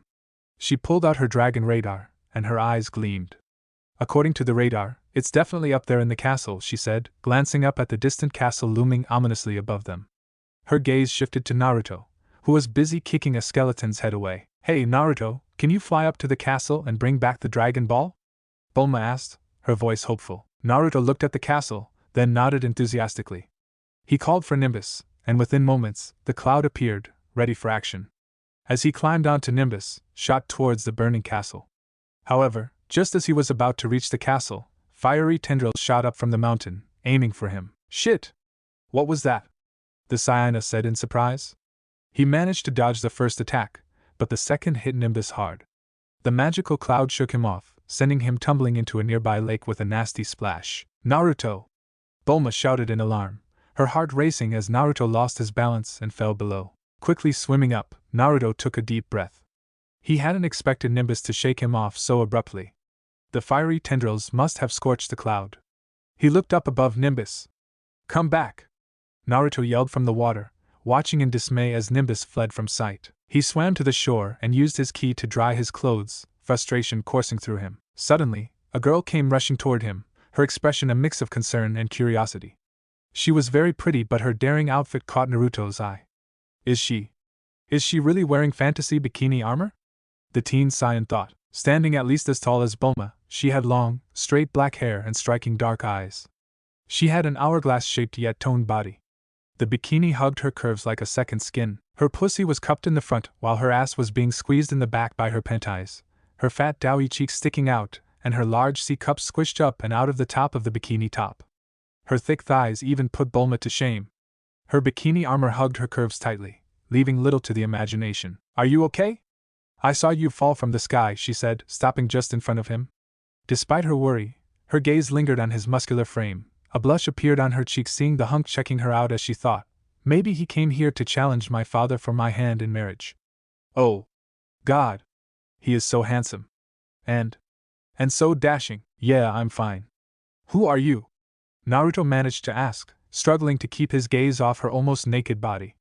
She was as beautiful as Bulma, but unlike his girlfriend, this girl's body looked well-trained and toned despite being a little curvy. I'm Shishi. Shishi Kushina-Ox, she replied, a shy smile forming on her lips. Hearing her full name sent a jolt through Naruto, triggering a flood of visions of a beautiful, voluptuous tomboyish woman with long red hair and purple eyes. Just like when Naruto heard Bulma's middle name, it brought back some memories he didn't know he had. I love you, Naruto. This time I will win. Naruto. Love you, Naruto. Echoed in his mind, creating a sense of deja vu that left him momentarily dazed. Hey, you okay? Shishi asked, her brow furrowed with concern. You looked phased for a moment. Is everything alright? Sorry about that. I felt like I knew you for some reason, Naruto admitted, shaking his head to clear his thoughts. Shishi raised an eyebrow, a hint of curiosity in her eyes. That's odd. I feel kind of the same, she thought. He seems oddly familiar to her for some reason. She felt something odd inside of her, something she never felt before. What's your name? You didn't introduce yourself, she asked. I'm Naruto, he replied, still caught off guard by her presence. Say, Shishi, do you live around here? Yes, I live here, she answered, raising an eyebrow at his question. Great. Can you tell me how to get into that castle? Naruto pointed toward the burning castle, with urgency in his tone. I really need to get in there. Why do you want to go to my castle? Shishi asked, a hint of suspicion creeping into her voice. It's your castle? I thought it belonged to the Ox King, Naruto said, slowly realizing the connection. The Ox King is my dad, Shishi replied, crossing her arms under a bikini clad her breasts and puffing her chest in pride. She's his daughter? That's perfect. Maybe she can help me find the Dragon Ball, Naruto thought, relief washing over him. Before they could continue their conversation, a piercing scream echoed through the village. That's Bulma. She must be in danger, Naruto exclaimed, deciding to fly over there as soon as possible. Chi-Chi's eyes widened in surprise as she watched him take off. Wait! Take me with you! She shouted. Without hesitation, Naruto scooped her up in a bridal carry, her cheeks flushing crimson as she felt his strong, muscular chest against her. Sparks of excitement ignited within her as his hands held her curves, one of his hands unintentionally cupping her breasts. Despite her embarrassment, she said nothing, lost in the moment as Naruto soared into the sky, heading toward the source of the scream. A few moments earlier, I hope Naruto is okay, Bulma said, her voice filled with worry. See, our only choice now is to leave as quickly as possible. Before we get killed, Oolong shouted, his eyes darting around nervously. He was practically vibrating with fear, convinced that danger was lurking around every corner. Suddenly, a massive axe came hurtling through the air, narrowly missing Bulma's head. She gasped, her heart racing, as a cold shiver ran down her spine. What the? Bulma exclaimed, her voice shaky. She and Oolong spun around slowly, fear gripping them as they prepared to face whoever had just attacked them. What they saw sent a shock through their bodies. A giant man loomed before them, clad in intimidating armor that gleamed ominously in the harsh light of the fire of the mountain. He had a wild, barbaric appearance, with fierce eyes that seemed to dig deep into their souls. The giant man growled menacingly, his voice deep and rumbling like thunder. What are you two doing here? He demanded, taking a step forward while gripping his axe tightly. Why, you're the Ox King, right? Bulma stammered, her knees nearly buckling as she struggled to maintain her composure. Beside her, Oolong was frozen in sheer terror, his face pale and a dark stain spreading across his pants. You didn't come here to steal my treasure, did you? The Ox King advanced, his massive frame looming over them like a dark cloud. Well, answer me, and then no. We were just passing by, right, Oolong? Bulma pleaded, glancing desperately at her friend for support. But Oolong was paralyzed with fear, his eyes wide and blank, utterly unable to respond. Really now? The Ox King shouted, his voice echoing like a war cry. Bulma flinched, letting out a terrified scream that pierced the air. Naruto and Shishi landed in the village, where a towering figure loomed over scared Bulma. Shishi gasped, her eyes widening as she recognized the figure. That's my dad! She exclaimed. Naruto gently set her down, and Shishi quickly ran to the massive man's side. Naruto, you're back! Bulma cried, rushing over and wrapping her arms tightly around him. She clung to him in relief, her body still trembling slightly from the fear that had gripped her earlier. Meanwhile, the Ox King, seeing his daughter, knelt down and scooped her into a protective embrace. Shishi, where have you been? I've been searching everywhere, he said, his voice filled with worry. I got chased by a T-Rex, Daddy. But don't worry, I took care of it. Shishi grinned, her pride shining as she stood with her hands on her hips. Oh, my baby girl, the Ox King said, his voice softening with affection. You're just like your mother. So strong. He smiled, ruffling her hair gently. Leaning closer to her father, Shishi whispered excitedly, Daddy, I think that boy is here to challenge you. For my hand. Her cheeks flushed slightly as she pointed discreetly at Naruto. The Ox King's eyes gleamed with amusement as he rose to his full height, towering over Naruto. Is that so? He bellowed. Well then, let's see how strong he is. Naruto blinked in confusion. You want to fight me? He asked with a grin, stretching his limbs in preparation. With a booming laugh, the Ox King got into his battle stance. "Fight me now!" he declared, holding his massive axe. Without further hesitation, he charged at Naruto, the ground shaking beneath his feet. Naruto dodged the first attack by ducking under the giant axe, retaliating with a swift kick to the Ox King's jaw. The sheer force of the blows sent the Ox King hurtling into a nearby abandoned house, shattering it on impact. The village trembled under the impact of the fallen Ox King. "Is that all you got?" Naruto teased, his eyes gleaming with excitement. The Ox King grunted as he stood up, wiping away the dust from his clothes. "Not even close," he growled, charging once again with impressive speed for his size. But Naruto was even faster.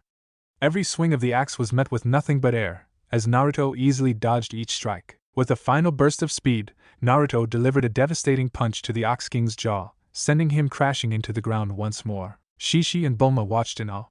Bulma's eyes were wide in admiration. "He's incredible." Panting heavily, the Ox King tried to stand but ultimately collapsed to one knee. I admit defeat," he groaned, his breath ragged. Naruto walked over, offering a hand to help the giant man to his feet.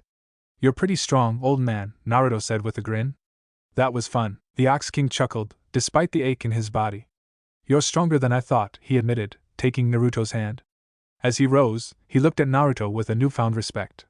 "What's your name, warrior?" "I'm Naruto, son of Master Roshi," Naruto replied proudly. The Ox King's eyes widened in surprise. "Roshi's son? Truly?" He blinked twice, then grinned as he pointed at himself. "Then you must know me. I trained under Roshi myself, alongside Gohan." "Really?" Naruto exclaimed. "I think my dad mentioned you once or twice." Oolong, standing off to the side, muttered under his breath, "That explains why he's so strong." Both the Saiyan and the giant man exchanged conversations wholeheartedly. The Ox King shared his tale of becoming Master Roshi's student, but how he couldn't continue his training due to his own lack and weakness. Naruto understood. Not everyone could go through his dad's training and master the ways of the Turtle School. The former student of Roshi then asked the Saiyan about himself, curious about when the old man had a son. Naruto laughed, understanding the confusion. His dad was over 300 years old after all. Naruto then explained that he was actually adopted by Roshi, but he didn't mention being an alien from outer space. As their conversation continued, they grew more familiar with each other. Meanwhile, Shishi and Bulma looked at them in disbelief. Just a moment ago, they had been fighting, and now they were talking like old friends. Suddenly the Ox King looked at Naruto with a glimmer of hope in his eyes. "Naruto, I need your help with something important." Naruto raised an eyebrow. "What is it?" "I need Master Roshi's Basho fan. It's the only way to put out the fire on my mountain. I was going to go by myself, but I can't leave my people or my treasure unguarded." Naruto rubbed the back of his head, a little embarrassed. "Sorry, but Dad lost the fan long ago." The Ox King's face fell. "What? Lost it? Oh no, then how am I supposed to put out the fire?" His voice was filled with despair as he slumped down, shoulders heavy with the weight of his problem. "Hey, don't worry," Naruto said, stepping forward with a confident grin. "I'll put out the fire for you. But you'll have to do something for me in return." The Ox King's eyes lit up. "Anything? What do you need?" Naruto gestured to the Dragon Ball hanging from the Ox King's belt. "That Dragon Ball. I need it." The Ox King looked down at the Dragon Ball, then back at Naruto. He reached into his belt and pulled it out, holding it up for Naruto to see. "This? If you can put out the fire, it's yours." Naruto and Bulma's eyes lit up with excitement. "Deal," they said in unison, already imagining how much closer they were to completing their quest. "Good," the Ox King rumbled, his spirits lifted. "Let's see how you handle that fire, boy." "All right. Everyone, you should stand back a little," Naruto said, stepping in front of the blazing mountain. His eyes narrowed with focus as he raised his right hand, pointing it directly at the flames. Blue energy began to swirl around his arm, crackling with power as it formed into a spear-like shape in his palm. The air around him pulsed with intensity. "Hiya!" Naruto shouted, unleashing a ki wave. The beam of blue light shot forward, slamming into the mountain with such force that it not only extinguished the fire but obliterated the entire mountain and the castle in one spectacular explosion. The ground trembled, and dust filled the air as the last remnants of the structure vanished in an instant. For a moment, everyone stood in stunned silence, mouths agape. Naruto, oblivious to the destruction, lowered his arm and smiled. "It's out." "Amazing!" Bulma and Shishi exclaimed, their eyes wide with awe at the sheer display of power. But the Ox King, still recovering from the shock, hesitated. And Naruto," he stammered, pointing toward the now flattened landscape. the fire's gone. But so is the mountain. And the castle, Naruto blinked, rubbing the back of his neck sheepishly as he looked at the destruction. Oops. Guess I used too much power, he said with an awkward chuckle making everyone face-bombed. Well, a deal is a deal, the Ox King said after a moment of disbelief, trying to find the silver lining. At least my treasure is safe, and the village will be able to live in peace now. With a deep breath, he reached into his belt and handed Naruto the Dragon Ball. Here's your Dragon Ball, Naruto grinned as he took it. Thanks, big guy. Hey, Bulma, look! We got the Dragon Ball! He called excitedly, waving it in the air. Bulma, still slightly in shock from the mountain's sudden disappearance, managed a smile. Yeah, great work, Naruto. Just as the relief was starting to set in, the Ox King cleared his throat, drawing everyone's attention. Now enough talking. Naruto, are you ready to marry my daughter? He asked, his deep voice booming with happiness. What? Naruto and Bulma both shouted, their eyes wide with shock. Bulma immediately stepped forward. What are you talking about? She demanded, glaring at the Ox King. Before he could respond, Shishi chimed in, her gaze fixed on Bulma. Who are you? I'm Bulma. His girlfriend. Bulma declared, crossing her arms in defiance. Shishi frowned, her lips tightening.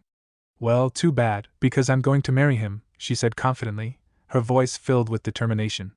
Naruto looked back and forth between the two women, utterly confused. Wait, hold on. Why should I marry you? Naruto stammered, his face flushed with embarrassment. Yeah, Bulma added, her anger rising. He never agreed to this, Shishi turned to Naruto, her expression softening. Because you fought for my hand, silly, she said as if it were the most obvious thing in the world. Many men come here and challenge my father, but you're the only one who's ever defeated him. As a reward, I'm your bride. Naruto's eyes widened in disbelief. What? No way. I only fought him for fun, not to marry you, he exclaimed. Shishi's face fell, her confidence crumbling as her heart broke. Tears welled up in her eyes, and she looked down at the ground. Am I not beautiful enough for you? She asked, her voice trembling, trying to hold back the tears. Naruto froze, guilt immediately washing over him. He didn't want to hurt her feelings. No, it's not that, he said quickly, his tone softening. You're really beautiful, Shishi. Any guy would be lucky to have you. But I love someone else, he added, turning to look at Bulma, his eyes filled with affection. Shishi's tears slowed as she looked between Naruto and Bulma. Her heart ached, but she could see the sincerity in Naruto's eyes. Slowly, she wiped her face and forced a small smile. I see, she whispered. But we can still be friends, right? Naruto smiled warmly, relieved that the situation hadn't escalated. Of course. We'll always be friends, Shishi nodded, though her heart still felt heavy. After a few moments, she composed herself, standing tall again.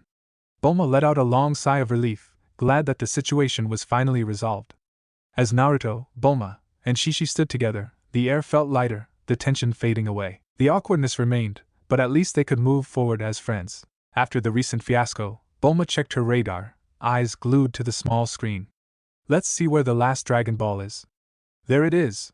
To the west, but it's pretty far though, she said, her brow furrowing slightly at the distance. Alright guys, let's get going, Oolong urged, already preparing to drive their mobile house westward. They exchanged quick goodbyes with Ox King and Shishi, who were both standing at the village's edge. Thanks for everything, Naruto called back with a wave. Then, turning to Shishi, he added warmly, Shishi, I'll come to visit you sometime, okay? His smile was genuine, and Shishi's heart fluttered as she nodded in response. Goodbye.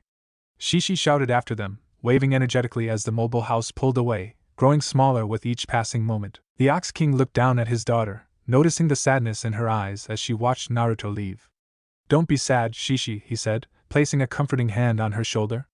You'll find another guy to marry someday, someone just as strong, but Shishi shook her head fiercely. No, Daddy, she said with a determined fire in her voice. I will only marry Naruto. Don't you see? He said he wants to meet me again someday. Her eyes were wide with excitement as she looked up at her father, filled with a newfound resolve. That means he's interested in me, at least a little bit. I just need to become stronger for him. A warrior as powerful as Naruto needs a strong wife by his side. Then he won't be able to refuse me. Ox King blinked in surprise, taken aback by his daughter's intensity. Shishi, honey, I'm not sure it works that way. But Shishi's gaze was unwavering, filled with something much deeper than mere admiration. Daddy, you don't understand, she continued, clutching her chest as if feeling something deep inside her. It's love at first sight. I just know we're meant to be together. It's like we're two souls destined to find each other. I don't know why, but it feels like I've known him for a long time, like we're connected somehow. I'll get stronger, and one day, he'll be mine. The Ox King scratched his head, clearly confused by the depth of Shishi's feelings. Well, if that's how you feel. I suppose. He mumbled, unsure of what to say. He couldn't quite wrap his head around his daughter's sudden romantic revelation. After a moment of awkward silence, the Ox King offered a tentative suggestion. If you really want to get stronger, why don't you train under my old master Roshi? He taught me everything I know. He could help you become the kind of warrior you want to be. He is also that young man's father. Shishi's eyes lit up at the suggestion. Master Roshi? She echoed, her mind already racing with possibilities. She imagined herself training hard under Naruto's father, becoming powerful enough to stand by Naruto's side. Yes, Ox King continued, now more confident in his advice.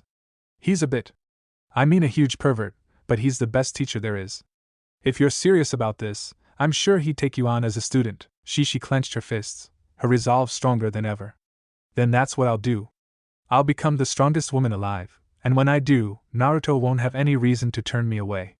She looked up at her father with a fiery determination in her eyes. Just you wait, Daddy. I'll make him mine, no matter what. The Ox King smiled, although he still wasn't entirely sure where all of this was coming from. Still, he admired his daughter's spirit. Well, if anyone can do it, it's you, Shishi. Just remember, love isn't always about strength. Shishi barely heard him, too busy imagining her future, one where she and Naruto stood side by side as equals, as partners. I'll show him, Daddy, she whispered to herself. I'll show him we're meant to be. Thanks for watching. I hope you had as much fun as I did putting this epic what if together. If you're ready for part 2 and beyond, make sure to smash that like button, subscribe, and hit the bell icon so you never miss a single twist in the story. Drop your thoughts, theories, or even wild ideas in the comments. I read every single one. And hey, if you're craving more awesome Naruto content, go check out the other videos on the channel. I've got plenty of heat waiting for you. Until next time, stay sharp, stay awesome, and remember, even a shadow clone needs love. Peace out.